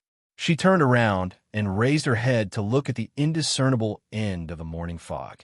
Calming down her emotions, she said in a low voice, "If you value this change so much, then all the more you should come home with me. Only in this way can you complete this change." Sulu followed her gaze and looked into the depths of the morning fog, not knowing what was there. After a moment of silence, he replied, "I know myself very well. I know that I absolutely don't have the ability to change that star region. On the other side of the morning fog is the electronic wall." Huai Chaoshu said, "When I first came in contact with this information, I found it hard to understand. The people of the Federation built such a long electronic wall. Why exactly? Did they want to turn humans into monkeys in a zoo for the wild beasts to watch? Later, when I found out that these electronic walls were to protect the wild beasts from being hunted down by humans, I was truly shocked. I really didn't expect that it was actually based on such a ridiculous reason." She did not hide the contempt and mockery on her face at all. Life can only advance through competition. The Federation thinks that they are protecting the ecology by doing this, but they are actually going against the laws of nature. How arrogant! The weak are prey to the strong. This is how it should be said in the language of the Federation, right? These wild beasts are not as strong as humans, so they should be eaten. Life is a process of constant elimination and selection. If this process is forcefully interfered with, in the end, it can only become the current Federation. After 10,000 years of development, there is actually no qualitative leap. It is just like the pool of stagnant water in front of you and me, without the slightest ripple. Huai Chaoshu turned her head and looked coldly at Su Lu. Although the Empire is currently at a disadvantage, as long as it is not destroyed, in at most 30 years, it will be able to completely surpass the Federation. This is the reason. We eat meat, and they eat compounds. How can we not win? Her voice was still indifferent and calm, and the language of the Federation was still somewhat stiff. However, these words, especially every word in the last sentence, carried an unquestionable sense of firmness when they were spat out from her thin lips. When they landed on the surface of the wetland, killing intent spread out, startling a few gulls and herons. White wings hid in the fog. A civet cat that was crouching by the pool for its morning drink looked down warily at the tree, then turned around and ran away in fear. Further away, a pride of lions in the long grass appeared to be somewhat restless. The male lion was biting the neck of the female lion, but he did not dare to take a step closer in this direction. I think it is progress for the strong to take the initiative to leave space for the weak to survive. Sula looked at her back that was thin, but gave off an extremely strong feeling. After a moment of silence, he said, "Besides, the relationship between the social classes of human beings is not completely the same as the relationship between human beings and wild beasts. That's why I said that the education of the Federation is rotten. There has never been absolute equality in human society. Not in the Empire, not in the Federation, not in the past, not in the present, and not in the future." Huai Chaoshu turned around and looked at Su Lu expressionlessly. "Don't be too naive. Even the natural human rights that you often speak of are nothing but a joke in my eyes. Why can't the commoners learn the Jinqi that flows in our bodies? Because this is a gift that the Creator has only given to us. Do you think this is also equal? Don't tell me that the Lees of Philadelphia are also members of the royal family of the Empire." Su Lu subconsciously added, and then both he and Huai Chaoshu fell into silence at the same time. This was because a similar conversation had once occurred on the Red Rose and in the Shanghai. At the time, Su Lu had mocked and asked in the end if he was also a member of the royal family of the Empire. The conversation was still the same as before, but the answer was completely different. We've discussed this question before. Su Li's eyes drooped slightly. Perhaps we are truly born to be the most powerful people in the universe, but this does not mean that we are born with some sort of special privilege. He pointed to the blue sky above the fog and said, "The charter computer is capturing me. It is stronger than me. Should I surrender to a computer? If I am not willing to be enslaved by it, why should I enslave others?"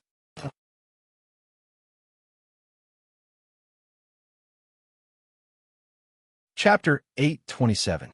Morning mist, wetlands, winter trees, siblings.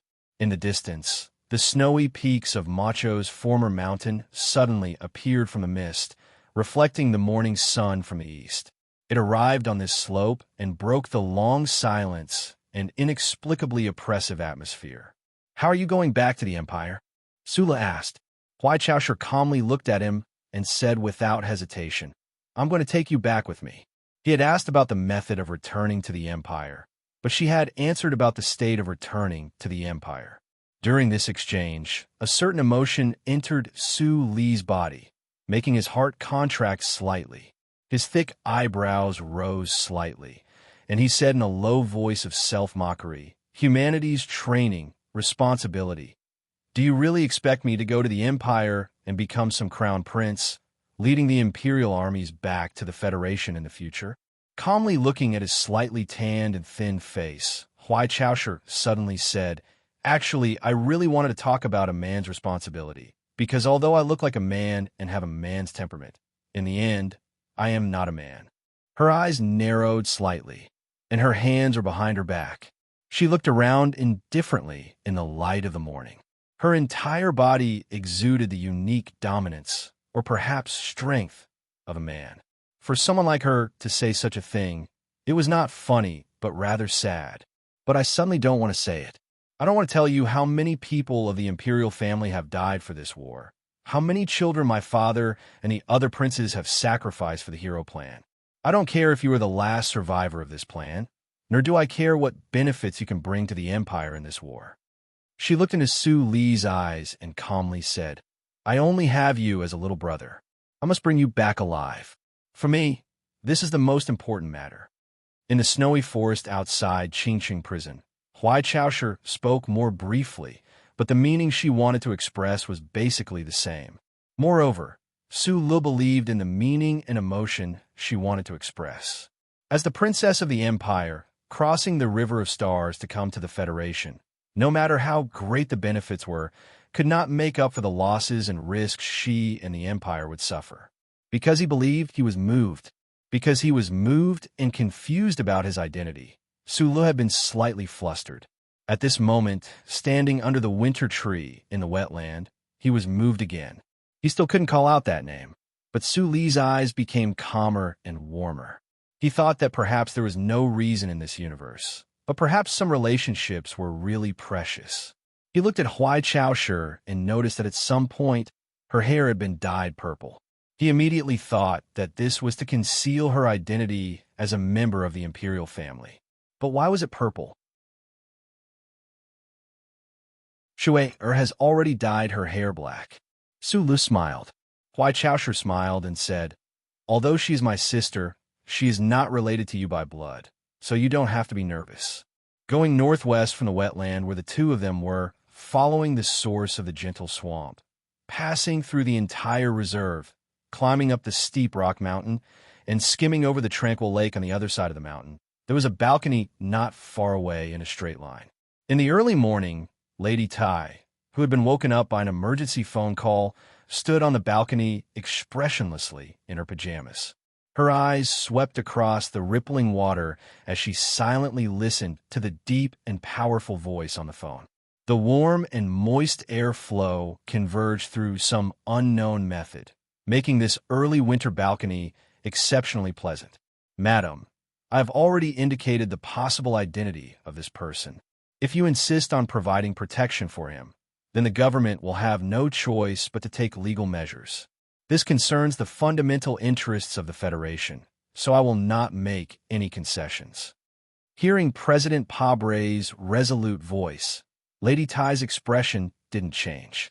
Her fingers gently slid over the railing, and, after a long silence, she said, "Mr. President, if the government's intelligence system is still useful, then you should know very well that right now, this guest in the back of Macho Mountain, if he is really the person you guessed he is, then not only does he have a highly respected identity in the Empire, he is also the only pacifist in the upper echelons of the Empire. If you're truly considering the interests of the Federation, then how to treat him is a question worth pondering. Madam, don't you think this is something that the Federation government needs to consider? I don't care if this person of the Empire is a pacifist or not. I only know that he is a great master of the Empire. No matter how you think about it, you personally receiving him is a very wrong choice. There is one point that I must explain clearly. I hope you also heard it very clearly." The winter lake wind blew onto the balcony and landed on Lady Tai's face. Although it was no longer biting cold, her expression was cold and indifferent. She said, "From the beginning to the end, I didn't know if he was a great master of the Empire. He is a member of the official diplomatic group of the Empire's resistance organization. He was personally recommended by Commander Muon to come to the back of Macho Mountain to negotiate the stability of the mining in Galaxy X." "Did you hear it clearly?" she asked in a deep voice. There was no reply from the other end of the phone. President Pabre should be thinking or controlling his anger after his authority was wantonly challenged. Madam gently held the phone and asked, "During the election, you participated in the killing of my son. Fortunately, nothing happened to Ai Yuan. Now that this layer of paper has been exposed by Shi Qinghai and Su Lu, if you still try to use framing and violence to treat a taxpayer that should be respected, then I will turn you, your government, and all your ambitions into ashes." The way this sentence was put together was as direct and fierce as a woman in the marketplace. The content of the sentence was extremely tyrannical and even had a crazy feeling of burning the autumn forest and destroying the world. However, it was said in such a calm and indifferent tone, which made it seem particularly terrifying. Without waiting for President Pabre to answer, Lady Tai directly hung up the phone indifferently. She walked into the building from the balcony and looked at the middle-aged man on the sofa who was fighting with the synthetic meat. Even she couldn't help but be blinked by the extremely bad taste of the Federation's famous brand combination and the beautiful face that couldn't be suppressed even with such bad taste. She slightly frowned and said with a bitter smile, "Did you sleep well last night?" The master took a tissue and wiped his shiny lips, looked at Lady Tai, and said with a sigh, "That prince of ours must be dead. In the entire Federation, other than Madam, where else can I sleep well? Guess from afar, since you already know that your identity has been exposed, how can you still eat?" Lady Tai sat back in the chair, smiled, and sipped the tea. With a very casual joke, she officially started the conversation. As the ultimate literature, middle-aged man who loves peace and love, the most charming thing about the Federation is its protection of wild animals. The master picked up the fried synthetic meat on the plate and said seriously, "Although the taste of this meat is really terrible, I strongly support the idea of not killing. So I have to finish it to show respect to one of the predecessors in the 5-person group." Madam watched him swallow the piece of synthetic meat with difficulty, then said softly, "I'm very curious. Why did you choose the Tai family? Nasri once said that in the Federation, only your family has enough magnanimity and courage to protect a poor foreigner." The master nodded politely to butler Jean, who came to clean up the tableware, then looked at the madam and said miserably, "That prince of ours abandoned a poor person like me without hesitation, so I can only come to ask for your help." "Nasri? I've heard of this name before. It's his nickname in the Empire, right?" Lady Tai responded with a smile, but her right hand holding the chair couldn't help but bend and tremble slightly. "With the close friendship between you and their family, I'm not surprised that you know this name." The madam was silent for a moment, then smiled and said, "But even our Tai family can't protect a master of the Empire for a long time. You have to know that this is making the entire Federation an enemy. I don't want the foundation of the Tai family to be destroyed by the anger of the public. Madam, on the way here, I've already discussed with Mr. Muan. In the future, I will become the spiritual teacher of the underground resistance group and support them on a spiritual level to fight against the Baijin royal family. With my special position in the Empire, the Federation should let me live, right?" The master opened his eyes like a child and looked at her face pitifully. Even with Lady Tai's shrewdness, she couldn't help but be shocked when she suddenly heard this sentence. She said in disbelief, "You want to break ties with the Empire's royal family? My ancestors seem to have done this kind of thing often. Of course, it's mainly on a spiritual level. After that, I didn't see any strong opposition from the Baijin royal family, so it shouldn't be a big deal to do it occasionally." Lady Tai smiled bitterly and said, "Even I can't believe it. Do you think the Federation government will believe it? Just like hearing your fluent and precise Federation language. How can I believe that you didn't specially learn it before coming to the Federation? Our family is full of geniuses. I've heard that the brains of our ancestors even have the terrifying ability to copy memories. As for the Federation language, I often studied Master Schiller's wonderful works in the Empire, so I have some understanding of the language, so this isn't difficult." Master Fan said proudly. When he thought about how Lady Tai had rejected his request to protect him for a long time, his expression became extremely gloomy. Suddenly, he became spirited and said, "Madam, is it convenient to arrange a meeting between me and Mr. Taizan? Although that child has already passed his coming-of-age ceremony, I'm still in charge of dealing with people of your status. If you have any requests, you can tell me." Lady Tai gently placed the teacup on the table and said casually, but the scene instantly fell into a dead silence. She knew better than anyone else in the Federation what kind of status and ability this seemingly crazy great teacher of the Empire had. Since they were going to negotiate, then someone had to start raising conditions. Master Fan smiled slightly and looked at her. He shook his head and said with a sigh, "It's a pity. My ancestor has left an order that it's strictly forbidden to negotiate with any woman. She's not to be trifled with." Lady Tai was slightly stunned. She didn't expect the other party to refuse to negotiate with her. She frowned slightly and said, "According to the records I know, the first ancestor of your Hua family that appeared in the Empire was a woman." Master Fan smiled slightly and didn't explain. Lady Tai also smiled. She picked up the teacup and took a sip. She sighed and shook her head. Then, she said to Butler Jean beside her, "This tea called Chien May is pretty good. We'll use it in the afternoon tea party. Also, have Shun Li inform the President's office that the Crystal Mining Consortium will allow the government to invest funds and that the profits from the mines will be distributed according to proportion." Master Fan's smiling face suddenly became calm and solemn. He calmly looked at the woman holding the teacup. Lady Tai had told him two things in this short conversation. One was a small matter of drinking tea, and the other was a heaven-shaking action that could change the Federation situation for thousands of years.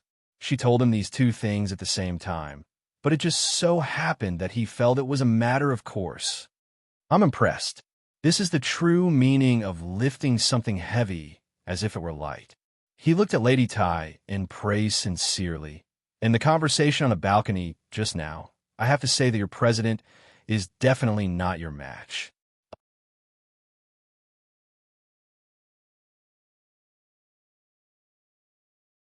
Chapter 828.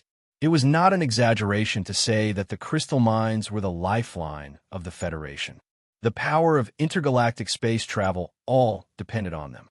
If there was a problem with the supply of crystal mines, even with the glory of the Charter, the Federation would definitely collapse and fall apart. As for the energy required for the main cannons of the battleships, it was completely negligible. From the mining of mineral stars to the purification of fine craftsmanship to the standard design of crystal engines, the Macho family had always controlled all the core processes related to the Federation. This was the huge return that the Tide dynasty had obtained when they gave up their power by force. It was because of this that the Tai family of the Macho family was always able to have a transcendent position in the Federation. In addition to other hidden forces that had never surfaced, they were always the true leaders of the seven families. While chatting over tea, Lady Tai casually decided to give up some of her exclusive rights. Although she would definitely lay down countless foreshadowing during the specific process of opening up to the Federation, she would definitely not give up the lifeline of her family, just like that. However, this decision was still enough to shock the entire Federation and even affect the left Skystar region. Such a woman was definitely worthy of the great teacher's evaluation. "You flatter me. An orphan and a widow being forced into such a situation by the Federation. How is it easy? I just have to be easy." Lady Tai had a mysterious smile on her face. She looked at the great teacher and said, "As for the conversation on the balcony, I'm not afraid that you will make fun of me. I've always believed that the most direct method is the most effective method. When a situation allows me to maintain my poise, I might as well maintain it perfectly. When I can't, I can only use my knife. I can be elegant, but I can also be a shrew, as long as what I do is worthy of the family name I've been given after marriage." The great teacher leaned forward slightly and respectfully said, "Madam is a traditional woman. I admire you very much. I also admire myself for this." Lady Tai looked at him with a smile, but she sighed in her heart. She had mentioned that the most effective method was to be direct and that the so-called poise was to remind the other party. However, this beautiful middle-aged man of the Empire did not respond at all. In this situation, he was still unwilling to state his own conditions. After thinking for a moment, she asked politely, "Do you have a daughter? I heard that Mr. Tai Ziwan already has a fiancée." The great teacher replied with a smile. Lady Tai smiled bitterly, not hiding the deep regret on her face. The government's special forces have surrounded all the exits of the park. Secretary Shun walked behind the madam and looked at the man who was walking out of the garden along the path by the lake. He said softly, "This great teacher shouldn't be able to escape." Lady Tai said calmly, "You came to this conclusion because you don't know what the words great teacher mean in the Empire." Shunli frowned slightly, not understanding what his wife meant. Suddenly, his pupils constricted as he stared at the strange scene. He was so shocked that he couldn't regain his senses for a long time. The great teacher who was walking out of the garden by the lake suddenly slanted his body and stepped on a fallen leaf on the lake with the tip of his foot. He swayed lightly like a water bird, dancing gracefully on the surface of the water. In the blink of an eye, he had moved more than 10 meters toward the winter mountain on the other side of the lake. The badly matched Federation name tag on the man from the Empire was shining under the morning light. Mixed with the ripples on the lake, it was hard to look at him directly. Secretary Shin opened his mouth wide, and his body was abnormally stiff. He couldn't believe what he was seeing. It was cold in winter, but the macho lake never froze. Even if there were a few thin pieces of ice on the surface of the lake, how could it carry such a heavy person? Could it be that the Empire's man could really defy the laws of physics and walk on the lake? When the floating figure disappeared into the forest on the other side of the lake, Secretary Shun couldn't help but believe it. He subconsciously looked at the lake, but other than a few faint ripples, there was nothing strange. Lady Tai calmly looked at the lake and waved her hand. Shunli wiped the sweat on his forehead and left to deal with the government's problem outside the garden. He might not be stronger than Professor Jean, but he might not be as strong as the army god. Butler Jean said respectfully, "It's hard to find someone stronger than the Lee brothers, but when it comes to the ingenuity of using it, who could be better than the Empire's great master fan?" Lady Tai looked at the lake and sighed with mixed feelings. The Hua family is indeed full of geniuses. Before the old master left, I went to Feiqing City to visit him and learn more about him. According to his analysis, the so-called Bak Dao Jinqi should be the innate ability of the Empire's great master Fan Hua family. The Empire's Baijin royal family was just lucky to have a marriage with the Hua family, so they were able to share a part of the Hua family's power. It's a pity that the current great master Fan Hua didn't want to propose any conditions. Otherwise, if I Yuan could have a child with a girl from the Hua family, then the 10,000 years curse of the Tai family would be able to end. Butler Jean looked at his wife's side profile and said worriedly, "Young master's health is not bad these years. There are always too many worries in the near future." Lady Tai ignored Butler Jin's hidden persuasion and said, "Ask Ai Yuan to come back from S2. If this great master Fan Hua can escape from the government, arrange for them to meet." Of course, the Hua family was full of geniuses, or else they wouldn't have helped the Huai family become the emperor of the Zhuotian galaxy. The previous great master Fan Hua couldn't have taught two terrifying students like Li Pifu and Feng Yu, and the current great master Fan wouldn't have dared to kidnap the princess of the Empire and try to overthrow the emperor. Great master Fan Hua was sometimes crazy, sometimes wretched, and sometimes artistic, but under his perfect shell, there was a terrifying ability and wisdom. Other than the glory of the Charter of the Federation and his little senior brother who never played by the rules, he didn't care about anyone. For such a great figure to follow the diplomatic mission to the Federation's capital ring, there was naturally a reason. It wasn't just to retrace the path his father had taken, nor was it just to experience the people of the Federation and find Schiller's unwarranted tombstone to shed tears of literature. Huai Chaoshi was here to save her brother, but the great master Fan Hua's goal was to save the entire universe. A person talking about saving the entire universe was too grand and unreasonable, but he was the only one in the universe who dared to say such a thing, and this idea was very much in line with his belief that he loved literature, peace, and only love. From the great master Fan's point of view, whether it was the Empire or the Federation, the people's emotions were hard to change, but they were still under the control of the higher-ups. Unfortunately, Emperor Fuchai and the Federation's Pabre government were both extremely tough people, and there was no possibility of persuading them. Thus, he set his sights even further. For the Empire, he had been trying to influence Huai Chaoshi, and now there was Su Lu. As for the Federation, he began to pay attention to Mo Chao's back mountain. Not because of her superior position in the Federation, but because the heir of the Tai family was running for State Council. The great master Fan Hua Manor had dealt with the Empire's royal family for countless years and had never suffered loss, so he was extremely experienced.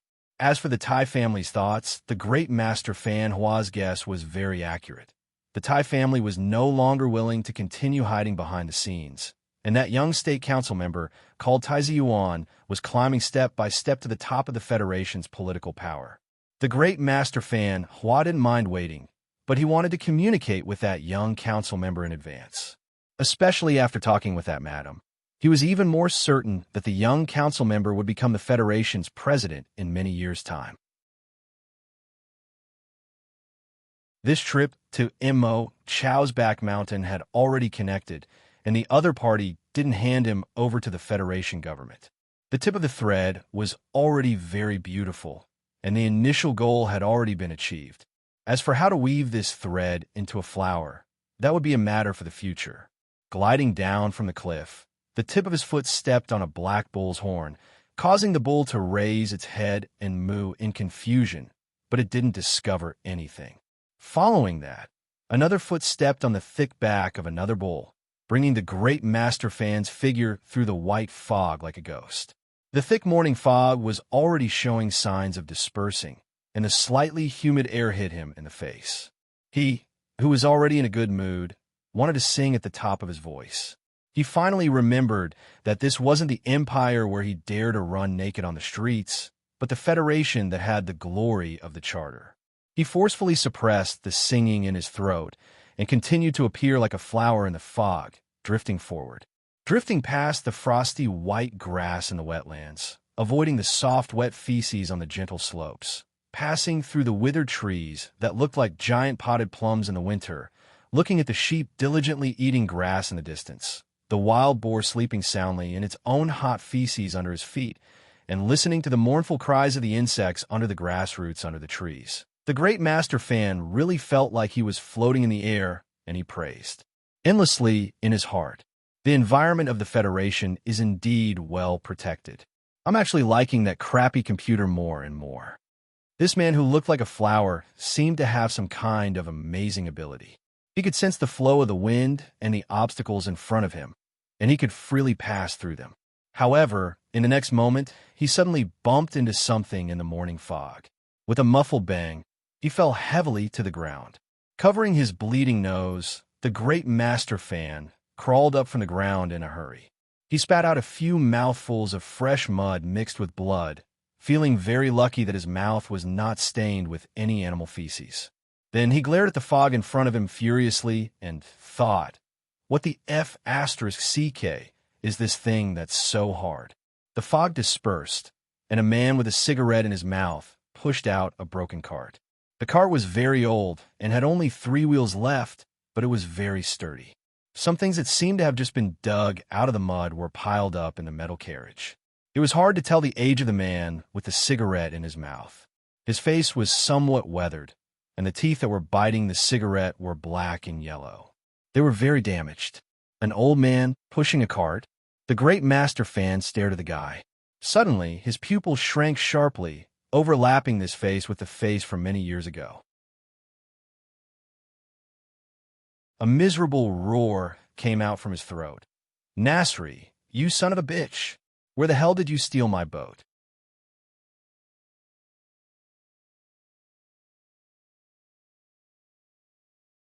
Chapter 829.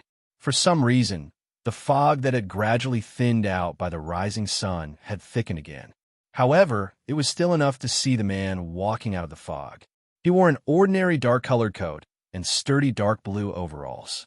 A string of tools that sounded like wind chimes hung behind his hips. His weathered face hid his age. Only his yellowish-black teeth clearly indicated his identity.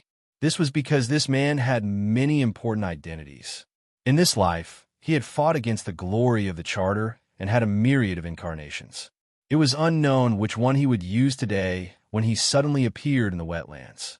The most wanted criminal of the Federation, Mechanic Yufeng, the younger brother of War Godly Pifu, Professor Jean of the Second People's Hospital, the spiritual teacher of the anti-government army, George Carlin, or the boss of the Donlin repair shop.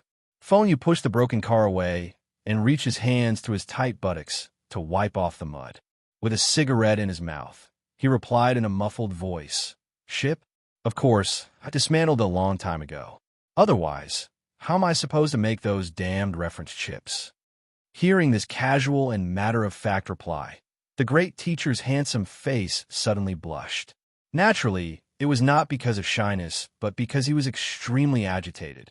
Back then, his father doted on this little disciple the most, and even gave him the family's most important spaceship. In the end, it was dismantled. The great teacher took a deep breath. As his body trembled, his hair stood on end, revealing the white flowers that indicated his true age. They were like the white reeds in the wetlands. Roar!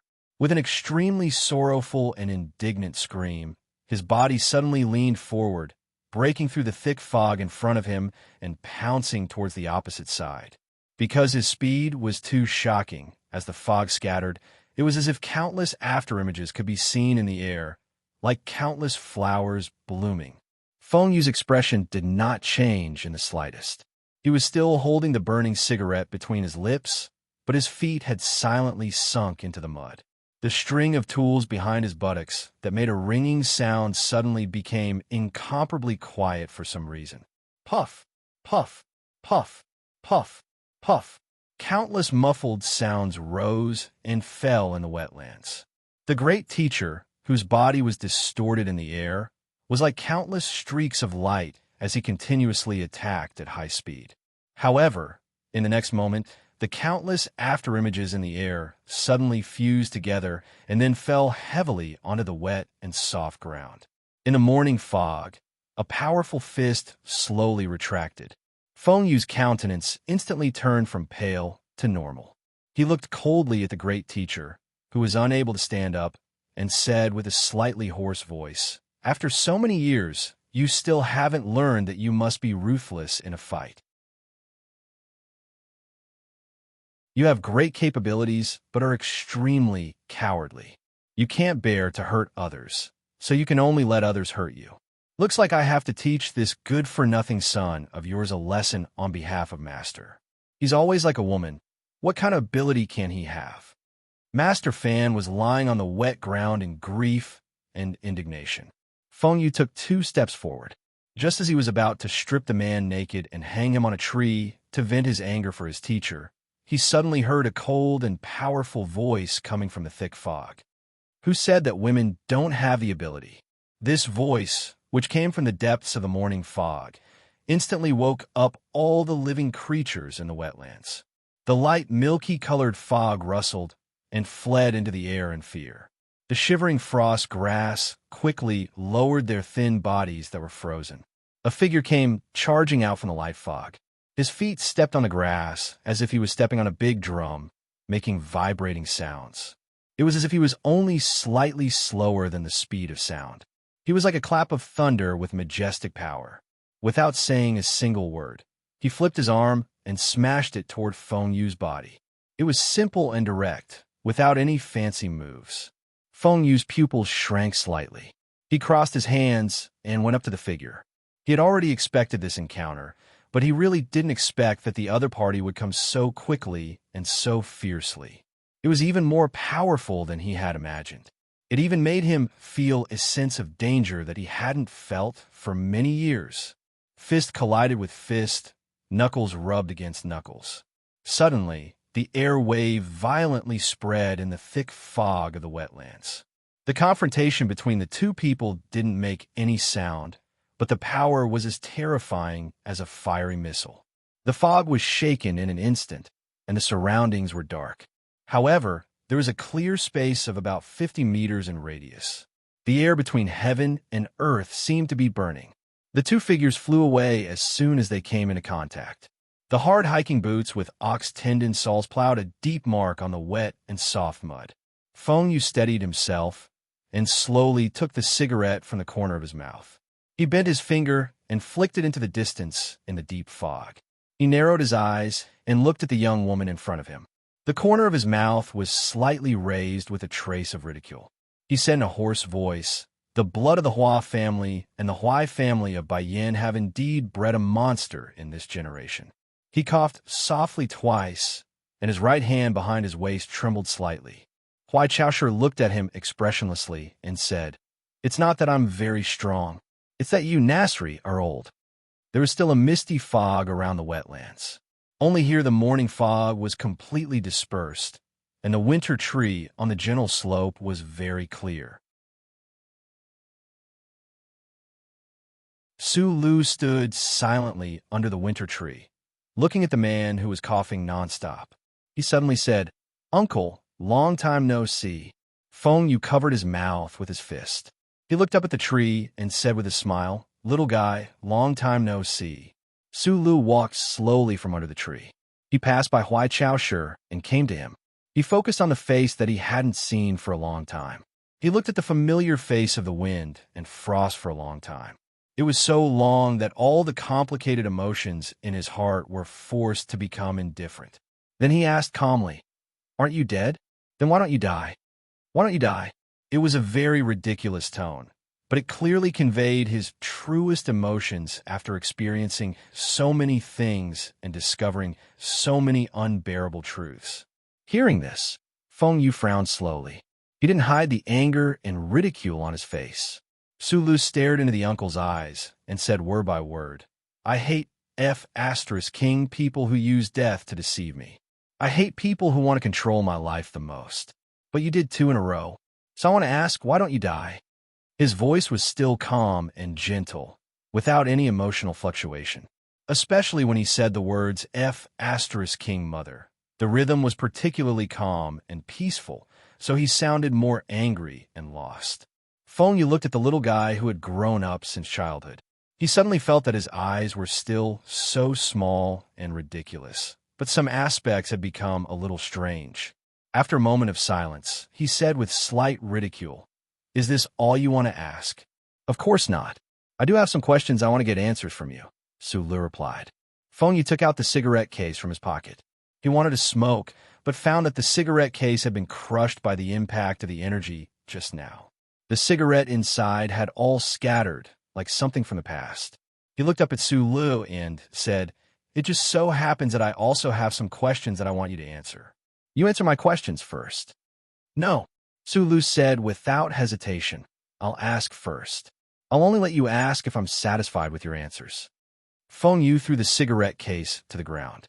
He looked at him and said, "You're so rebellious. How dare you talk to me like this? I'll ask first. I'll ask first." Su Lu was unusually tough. He stared into his eyes and didn't budge an inch. Feng Yu was stunned. He confirmed that the guy in front of him was really not the little boy who wore dark goggles and was busy next door. Because of this recognition, he was extremely angry.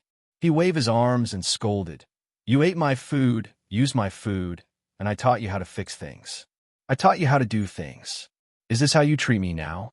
Su Lu was even angrier than him. Like a red-eyed bison, he shouted excitedly, "I fixed all the goods. I cooked all the food. I earned all the money. What the CK have you done other than using the money I earned to visit prostitutes? Do you think it's still the same as before? I'll do whatever you want me to do. You want to see a policewoman's underwear? I'll play cute outside the window and make her squat down. You're too lazy to look for the brand? I'll go to the sanatorium to ask about the new goods recently. Then I'll be surrounded by a group of prostitutes. You want to eat beef? I'll King climb over the wall to kill the cow and cut the meat for you. You don't eat when you're old. You don't eat when there's too much blood. You don't eat when the red wine doesn't match. You don't eat when the sunset above the mine isn't beautiful. What the CK do you want to eat?" The great teacher and Huai Chao Shi, who had just climbed up from the ground, stared blankly at Su Lu, who was shouting like a red-hot stone. They couldn't help but be speechless. They thought to themselves, what the CK is this? His childhood was too terrible. Who was the one who said that the Federation prioritizes human rights? In Feng Yu's imagination, when he appeared in front of Su Lu again, it would definitely be a warm and sentimental reunion. That little boy would throw himself into his arms and listen to him tell him many awesome stories. Then he would be moved to tears. Who would have thought that it would be such a scene? Back in Donglin, Su Lu had once guessed that the owner of his repair shop should be a master. Although Feng Yu was many times more powerful than Su Lu had guessed, how could a guy who let his apprentices work to earn money for prostitutes be like a master? Feng Yu was at a loss for words. Suddenly, he felt ashamed and angry. He jumped 3 meters high and roared back unreasonably, "I'm your boss. I'm your teacher. Don't even think about denying this for the rest of your life. You don't even *king respect your teacher anymore. Is there such a thing in the universe? Sulu stared at him and said in a deep voice, "You've lied to me my whole life." What's the reason for that? In the midst of the wetland, there was a deathly silence. Uncle, I'm very strong now. Now, there's an even stronger person standing behind me. Sulu stood in front of Huai Chaoshi, looked into Feng Yu's eyes, and said, I think you should accept that the way we communicate has changed. I hope you can answer my questions honestly. Feng Yu laughed. His rotten teeth were particularly dazzling. He said mockingly, I really didn't expect that there would be someone in this universe who dares to threaten me. Huai Chaoshi looked at him expressionlessly and said, That's because you haven't met anyone who can threaten you. Today, it's a coincidence that there are 3 of them. Master Fan suddenly said excitedly, Chaoshi, he cheated on your father. Sulu, he played with you your whole life. As for me, he stole my family's boat. Everyone, shouldn't we beat him up first before we start chatting? Feng Yu's expression changed slightly. Then, he looked at Sulu very gently and said, It's not because you're very strong. It's because the little boy from back then has finally grown up. Let's start a manly conversation. He glanced at Huai Chaoshi and said with a smile, Of course, you're more manly than a man. There's no need to argue. Sulu didn't smile. His expression was unusually calm. He stared at him and asked slowly, The mine accident that killed my whole family, was it you who did it?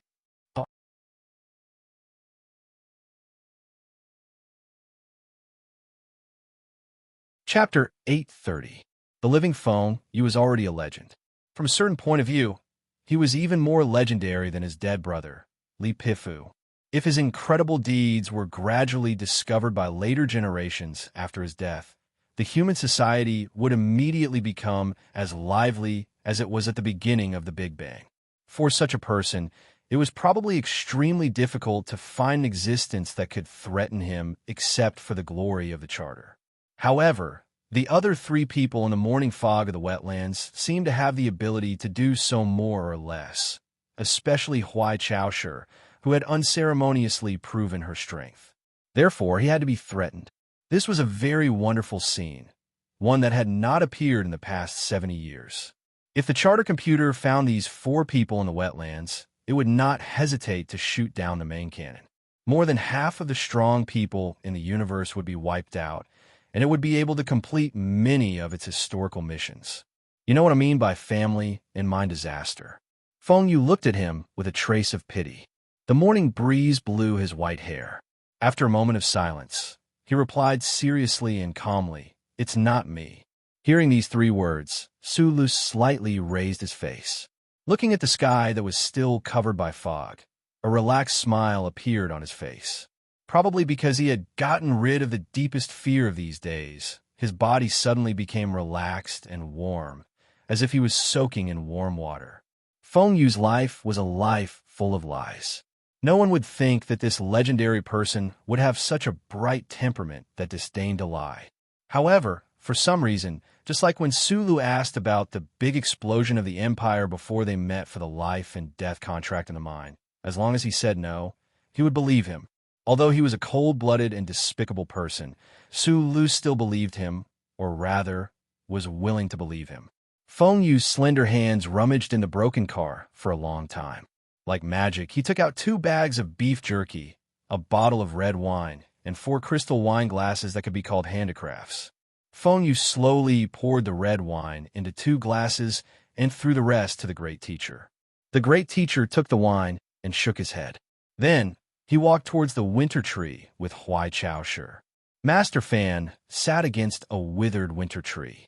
Huai Chaoshi stood silently under the tree. Sulu took the wine glass and stood in place. Feng Yu leaned against the broken car and sipped the red wine, letting out a sigh of satisfaction.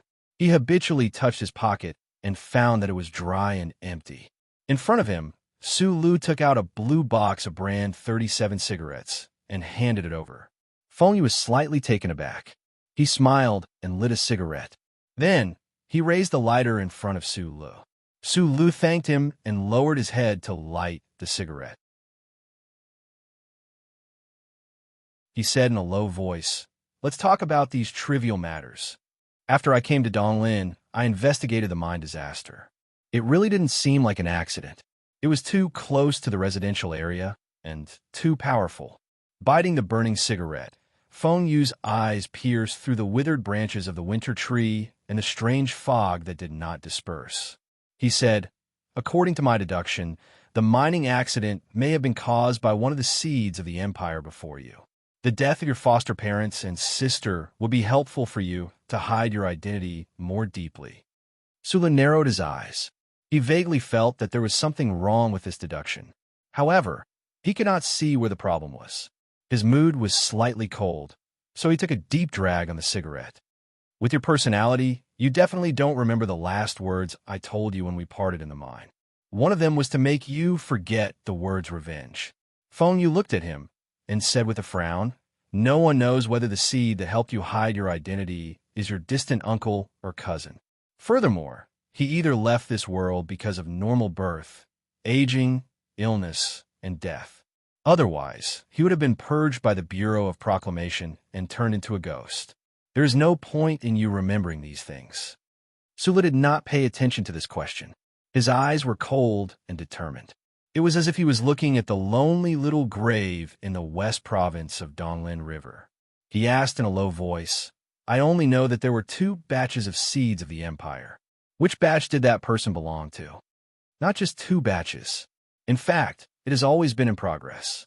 Under the tree, Huai Chaoshu did not drink. She held a piece of beef jerky in her hand and said calmly, you were in the last batch, but the list of your batch was destroyed. I was the one who destroyed that list. Feng Yu said a shocking fact. Looking at the 2 people under the winter tree, he said mockingly, the original purpose of my teacher's seed plan was completely destroyed by that emperor of yours. It was originally to promote the integration of the 2 sides, but it was turned into the most clumsy spy plan. What was the point of continuing it? Under the tree, Great Teacher looked at the red wine in his cup that kept reverberating. He thought of his father and sighed faintly. At that time, the federal forces were attacking the Empire's territory, which was before the explosion. Li Pifu and I found out about this at almost the same time. However, we thought that this was a plan that the Empire carried out according to my teacher's last wishes. We did not expect that my teacher had already started this plan many years ago. Therefore, we only know about the last batch. We do not know about the previous ones. Feng Yu used 3 fingers to hold the bottom of the wine glass and gently swirled it. He lowered his gaze and said, at that time, I'd already fallen out with the old man.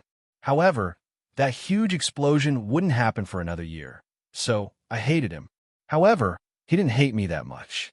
I negotiated with him and convinced him that those babies who didn't know anything were innocent. Under the condition that he agreed to remain silent, I promised to enter Tianjing planet for him and destroy that name list. There were very few people in that group, or rather, there were very few infants who were sent into the spatial passage by Huai Fuchai, but were lucky enough to survive. He raised his head and looked into Su Li's eyes. You were the only one. At this moment, Master Fan, who was sitting under the tree, furrowed his brows and quickly moved his fingers. He suddenly raised his head, stared at Feng Yu, and asked, was it that time when you snuck into Tianjing planet and abducted my sister? Huai Chaoshu lowered her head slightly to express her attitude. She could not participate in this topic, as it involved the face and dignity of the Empire's royal family. Feng Yu was silent for a moment and did not answer this question. He looked at Su Lu and continued. The list was destroyed, and the tentacles that Bermuda extended into the Federation were also cut off.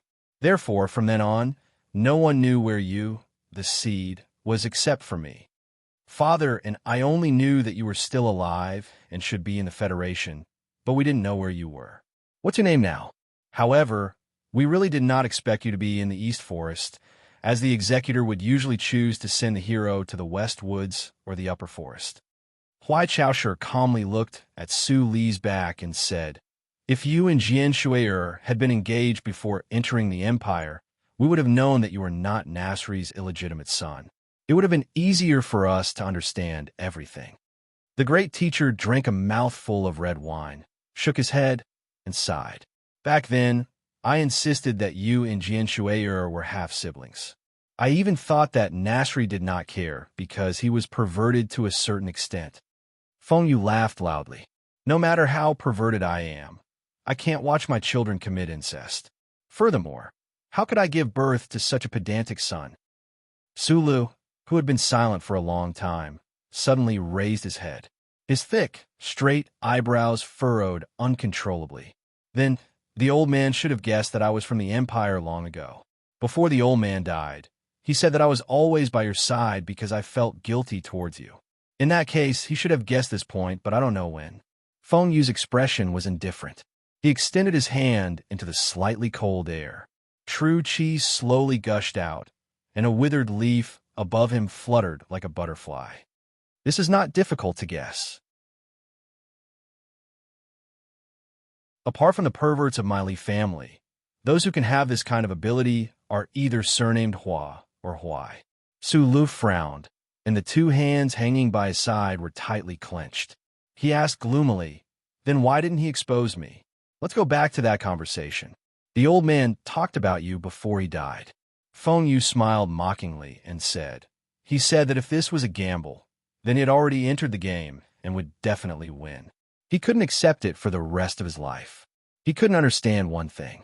Why would his younger brother, who was clearly a member of the Federation, stand on the opposite side of the so-called Federation and fight for the interests of the people of the Empire just because he had a teacher who was from the Empire?" He looked at Su Lu and said, "You are from the Empire, but you were raised by the people of the Federation. You lived in the Federation and received the education of the Federation. Li Pifu even raised you at all costs and truly loved you.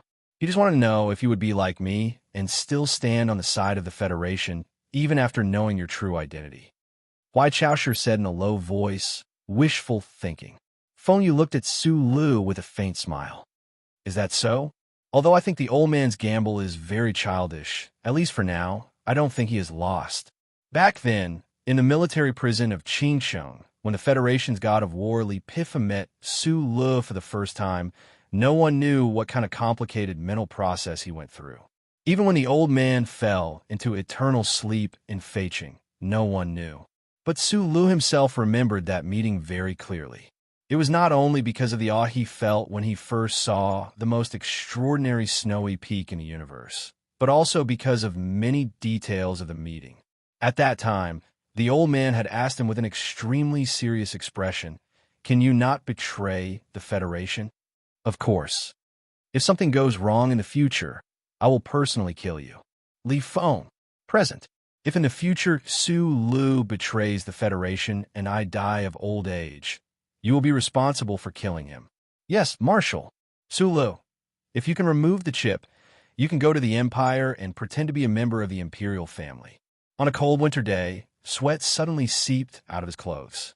Su Lu stood on the wet land indifferently, silently thinking that the uncle's guess should be the closest to the truth.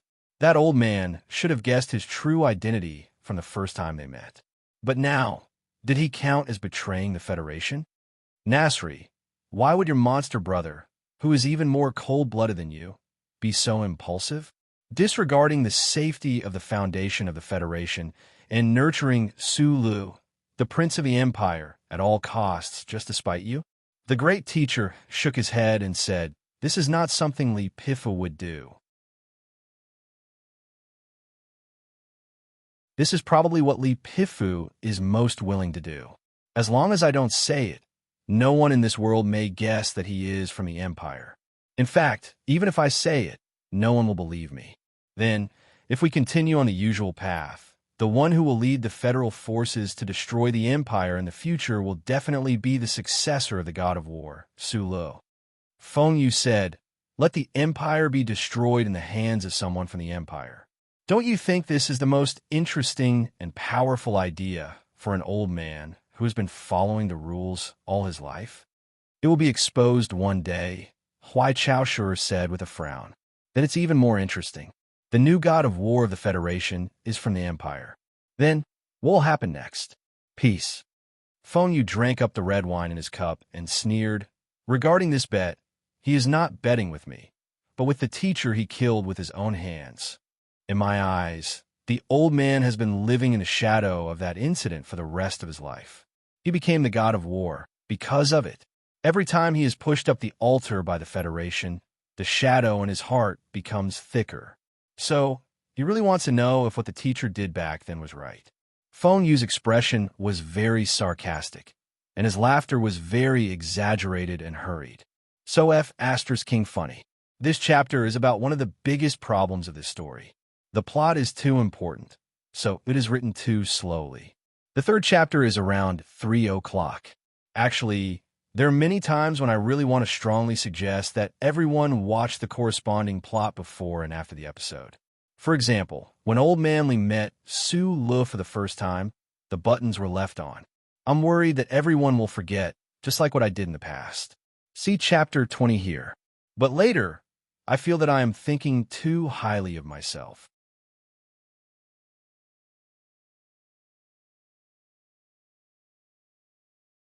Chapter 831. There's nothing funny about this matter to me.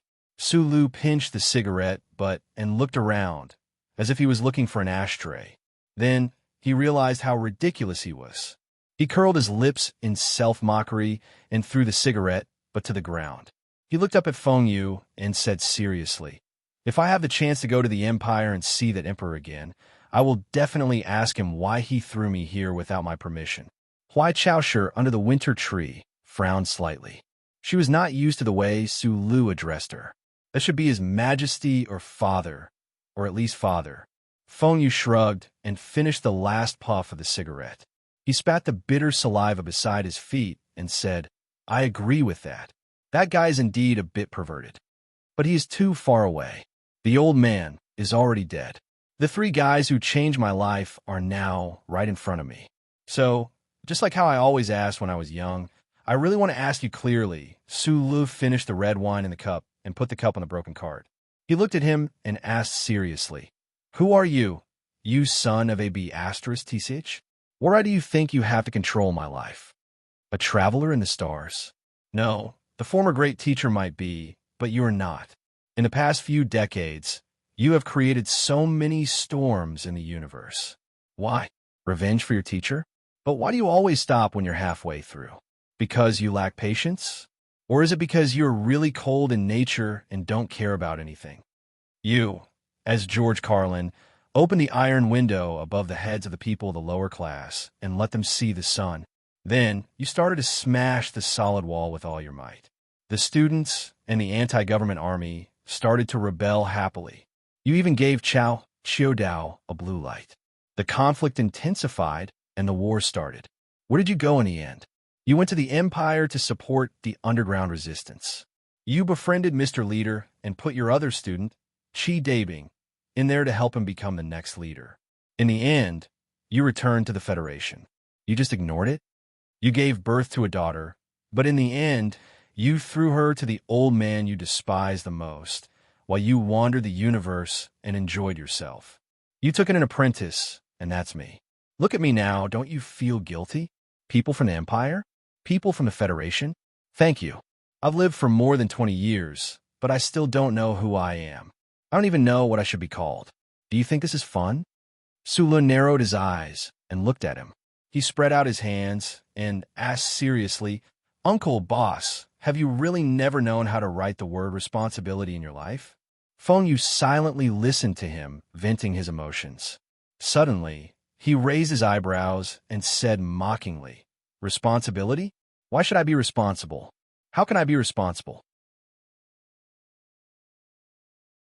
I hate those 7 families that like to show off and are powerless. So I'm George Carlin, who debunks the hypocrisy and truth of society. I want to see those families beaten to the ground, but this doesn't mean that I'm going to carry the flag for those stupid people on the battlefield, because they want to pursue their own interests. Why should I expect a savior to complete everything?" Feng Yu's voice was full of mockery. Back then, Professor George Carlin supported the students in the Capital University to run a free newspaper. In the newspaper, he scolded the cowardly government, the incompetent army, and the mummified families that liked to sit in armchairs. He scolded everything from the president's wife to the eccentricity of the Liyuan Palace. Later, the Salem Bank sent a huge sum of money. The students held a meeting with two topics. First, should they accept it? The conclusion was to accept it. Second, should they still scold them after accepting it? The conclusion was to still scold them. The reason was that they were shareholders after accepting the money. If they were shareholders, they naturally deserved to be scolded. I went to say that the students shouldn't have accepted the money. The students were unhappy and asked if the newspaper didn't need capital stock. I said that it wasn't capital stock. They asked what it was. As the story was told, Feng Yu's voice became sharper and sharper. He looked at Su Lu and shook his head. At that time, I wanted to say that it was a bribe. But when I found that the students in the newspaper mainly used the money to flirt with girls, I thought that it should be called whoring funding. So I stopped paying attention to the newspaper. The advanced young students had a huge amount of capital stock and naturally didn't need my signboard. They still scolded and were still happy.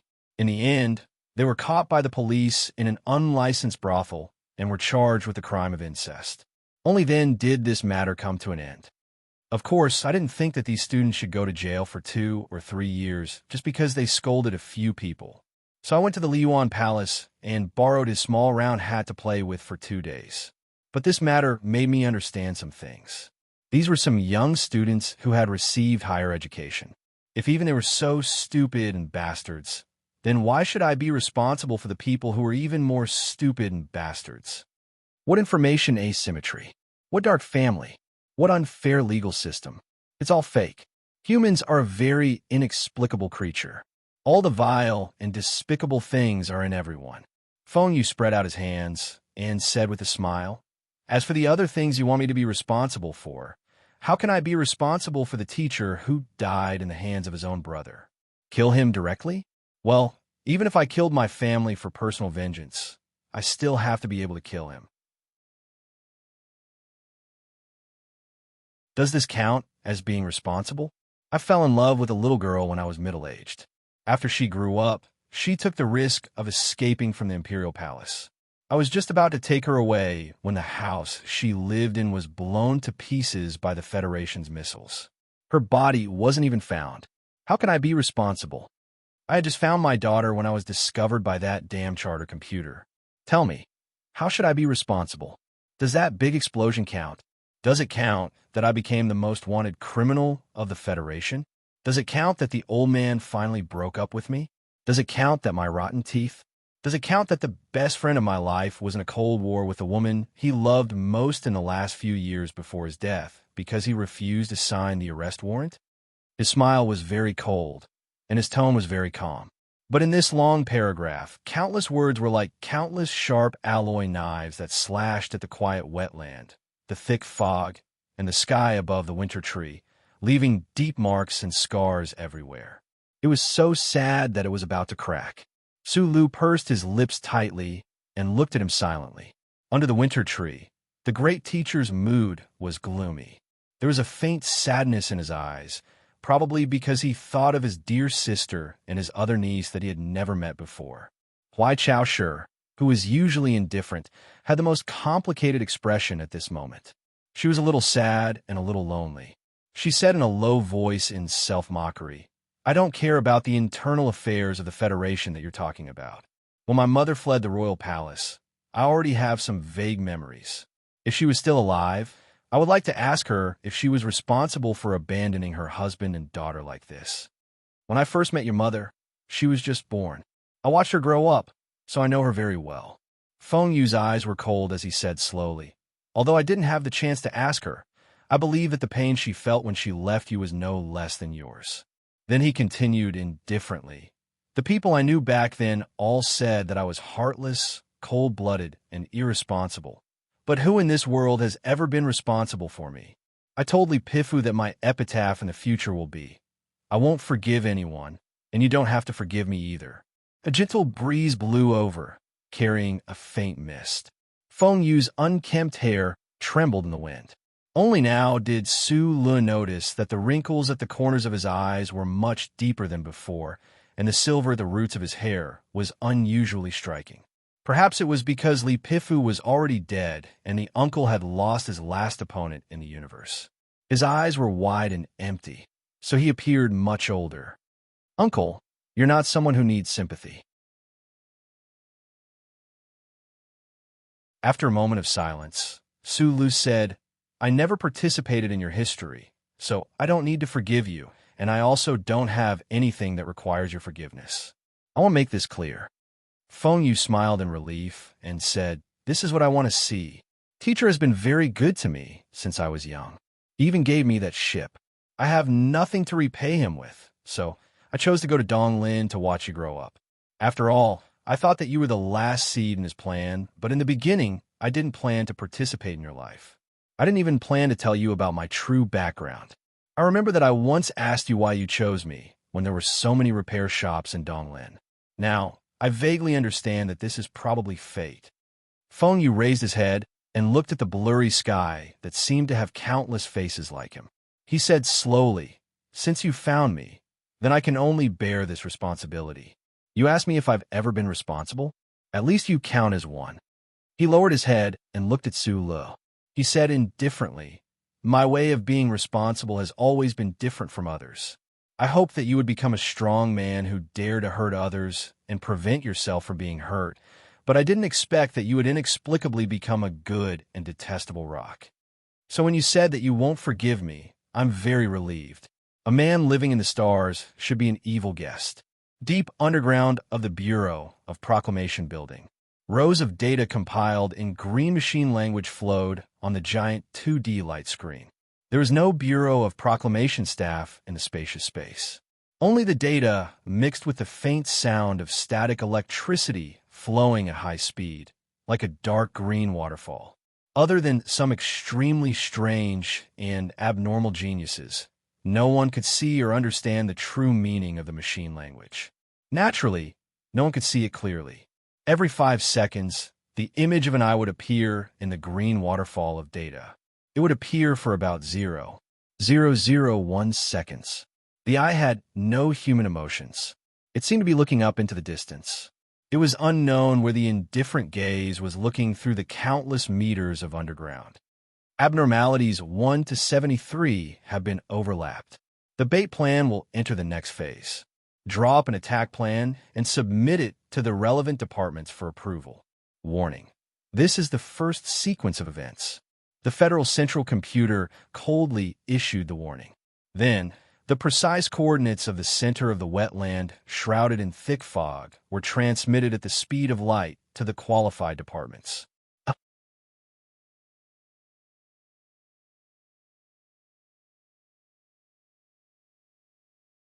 Chapter 832. Evil Guest. I've always paid for my meals. In the morning mist and wetland, Su Li's unrestrained rebuttal rang out. It was obvious that he did not intend to show any mercy to a certain person's conclusion that was full of life insights. You walk among the stars, shaking your big ass everywhere and pretending to be an evil guest. Then what am I? Don't I need to pay for the meal on your table after it's finished? Then, after so many years, you just sit down and sigh with a few words and call it a day? Even if you can threaten me, even if I'm old, shouldn't you at least treat me with a better attitude? Respecting the elderly is a form of courtesy. Feng Yu raised his eyebrows and roared at him. Yes, I didn't take care of you much in the East Forest, but without that cannon of mine, do you think that the infatuated princess who thinks that she can tear apart the universe with brute force could have escaped from that deadly prison? Huai Chaosher glanced at him coldly with an expressionless face. Sulu had long guessed that the main cannon of the battleship that came from beyond the atmosphere and blasted through the snowy night had something to do with the man in front of him, but he had no intention of thanking him at all. He said mockingly, Old people are often as smug as children. It's really hard to respect them.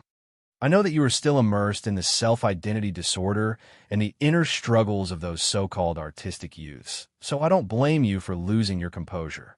I will take responsibility for you. Feng Yu paused for a moment and said calmly, Go to the Empire, little guy. I believe that as long as you return to the Empire, the stories that will happen in the future should be able to mend your fragile heart and satisfy the ridiculous morals in your heart. Sulu looked at him in silence, waiting for his explanation. Regarding this war, there is only one result. Between the Federation and the Empire, whoever can integrate the resources more effectively will obtain the final victory. In other words, the one who monopolizes power will definitely win. The president of the Federation, who likes to pretend to be a minor, saw through it a long time ago. That's why he wants to have power like an emperor. The people and the parliament are easy to deal with, but the few big families are a problem that he has to deal with.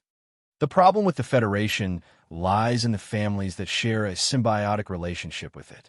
If we ignore them, they will consume the flesh of the Federation, causing it to age, harden, and decay day by day.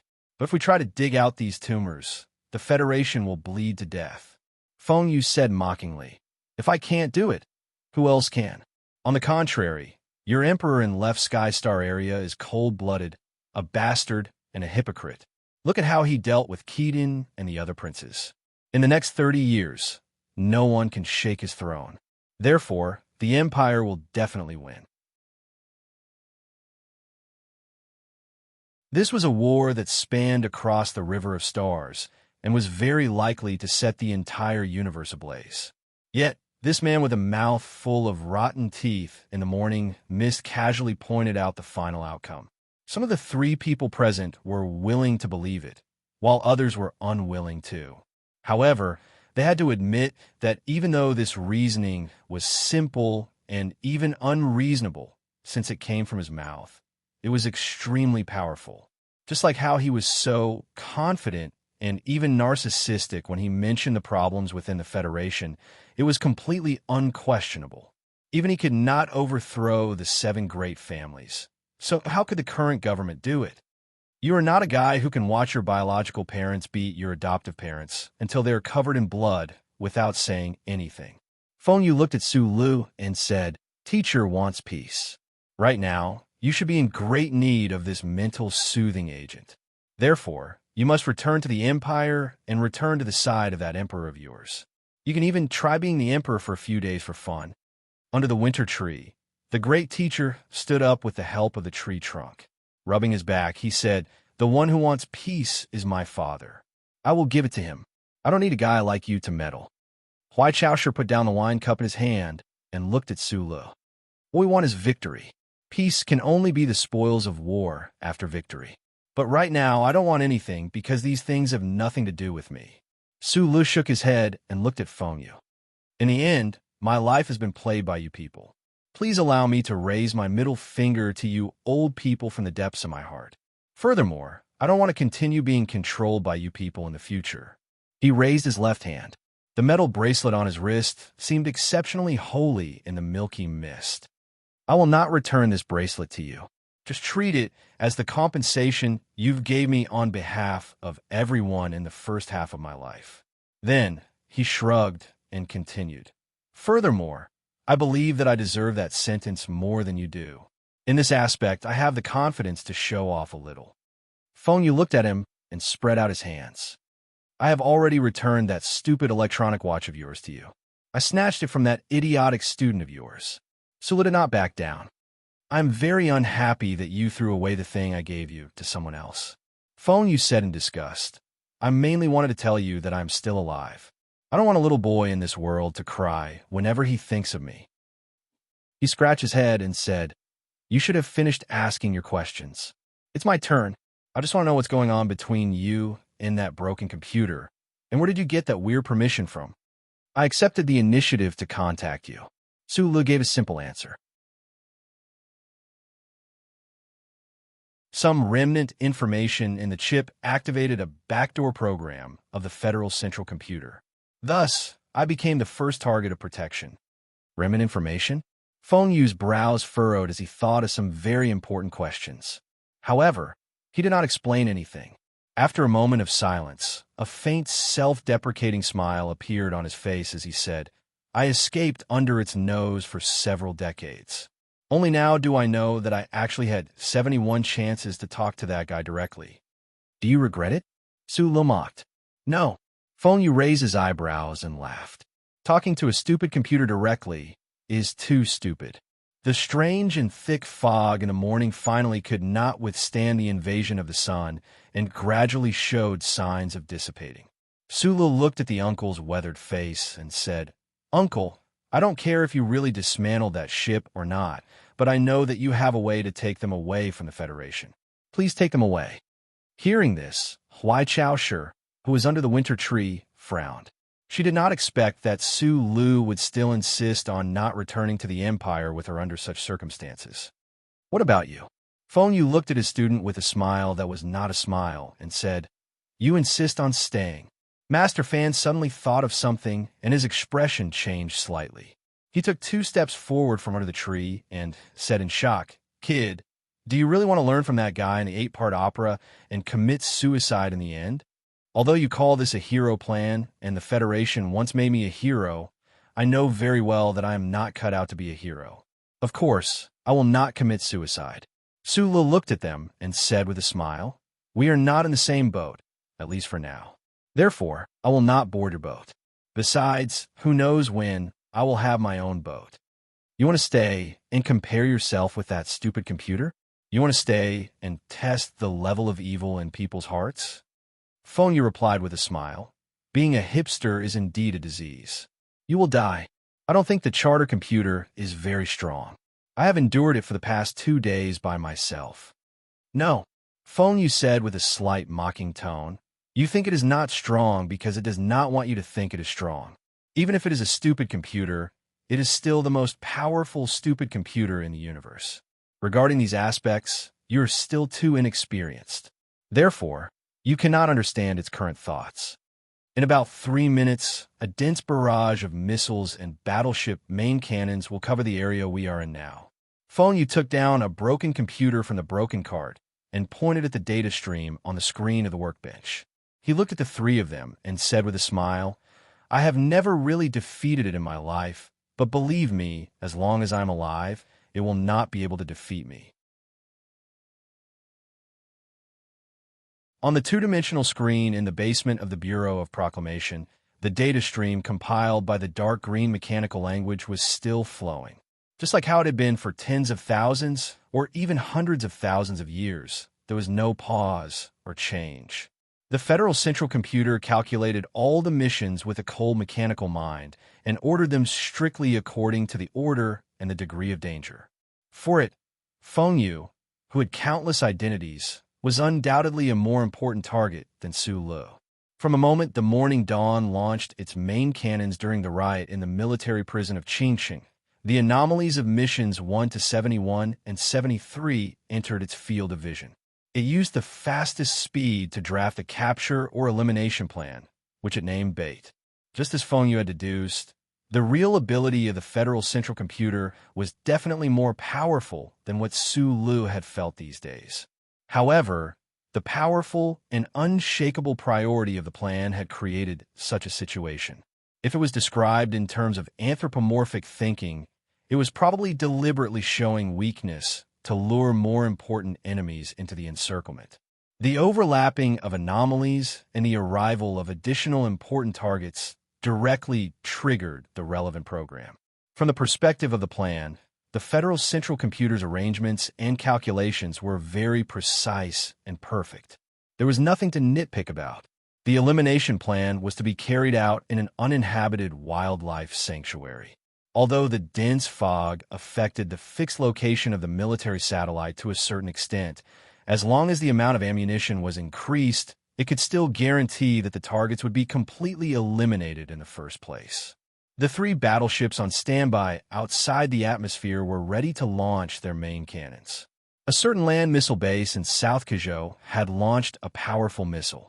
However, as time passed, the missile was still not launched.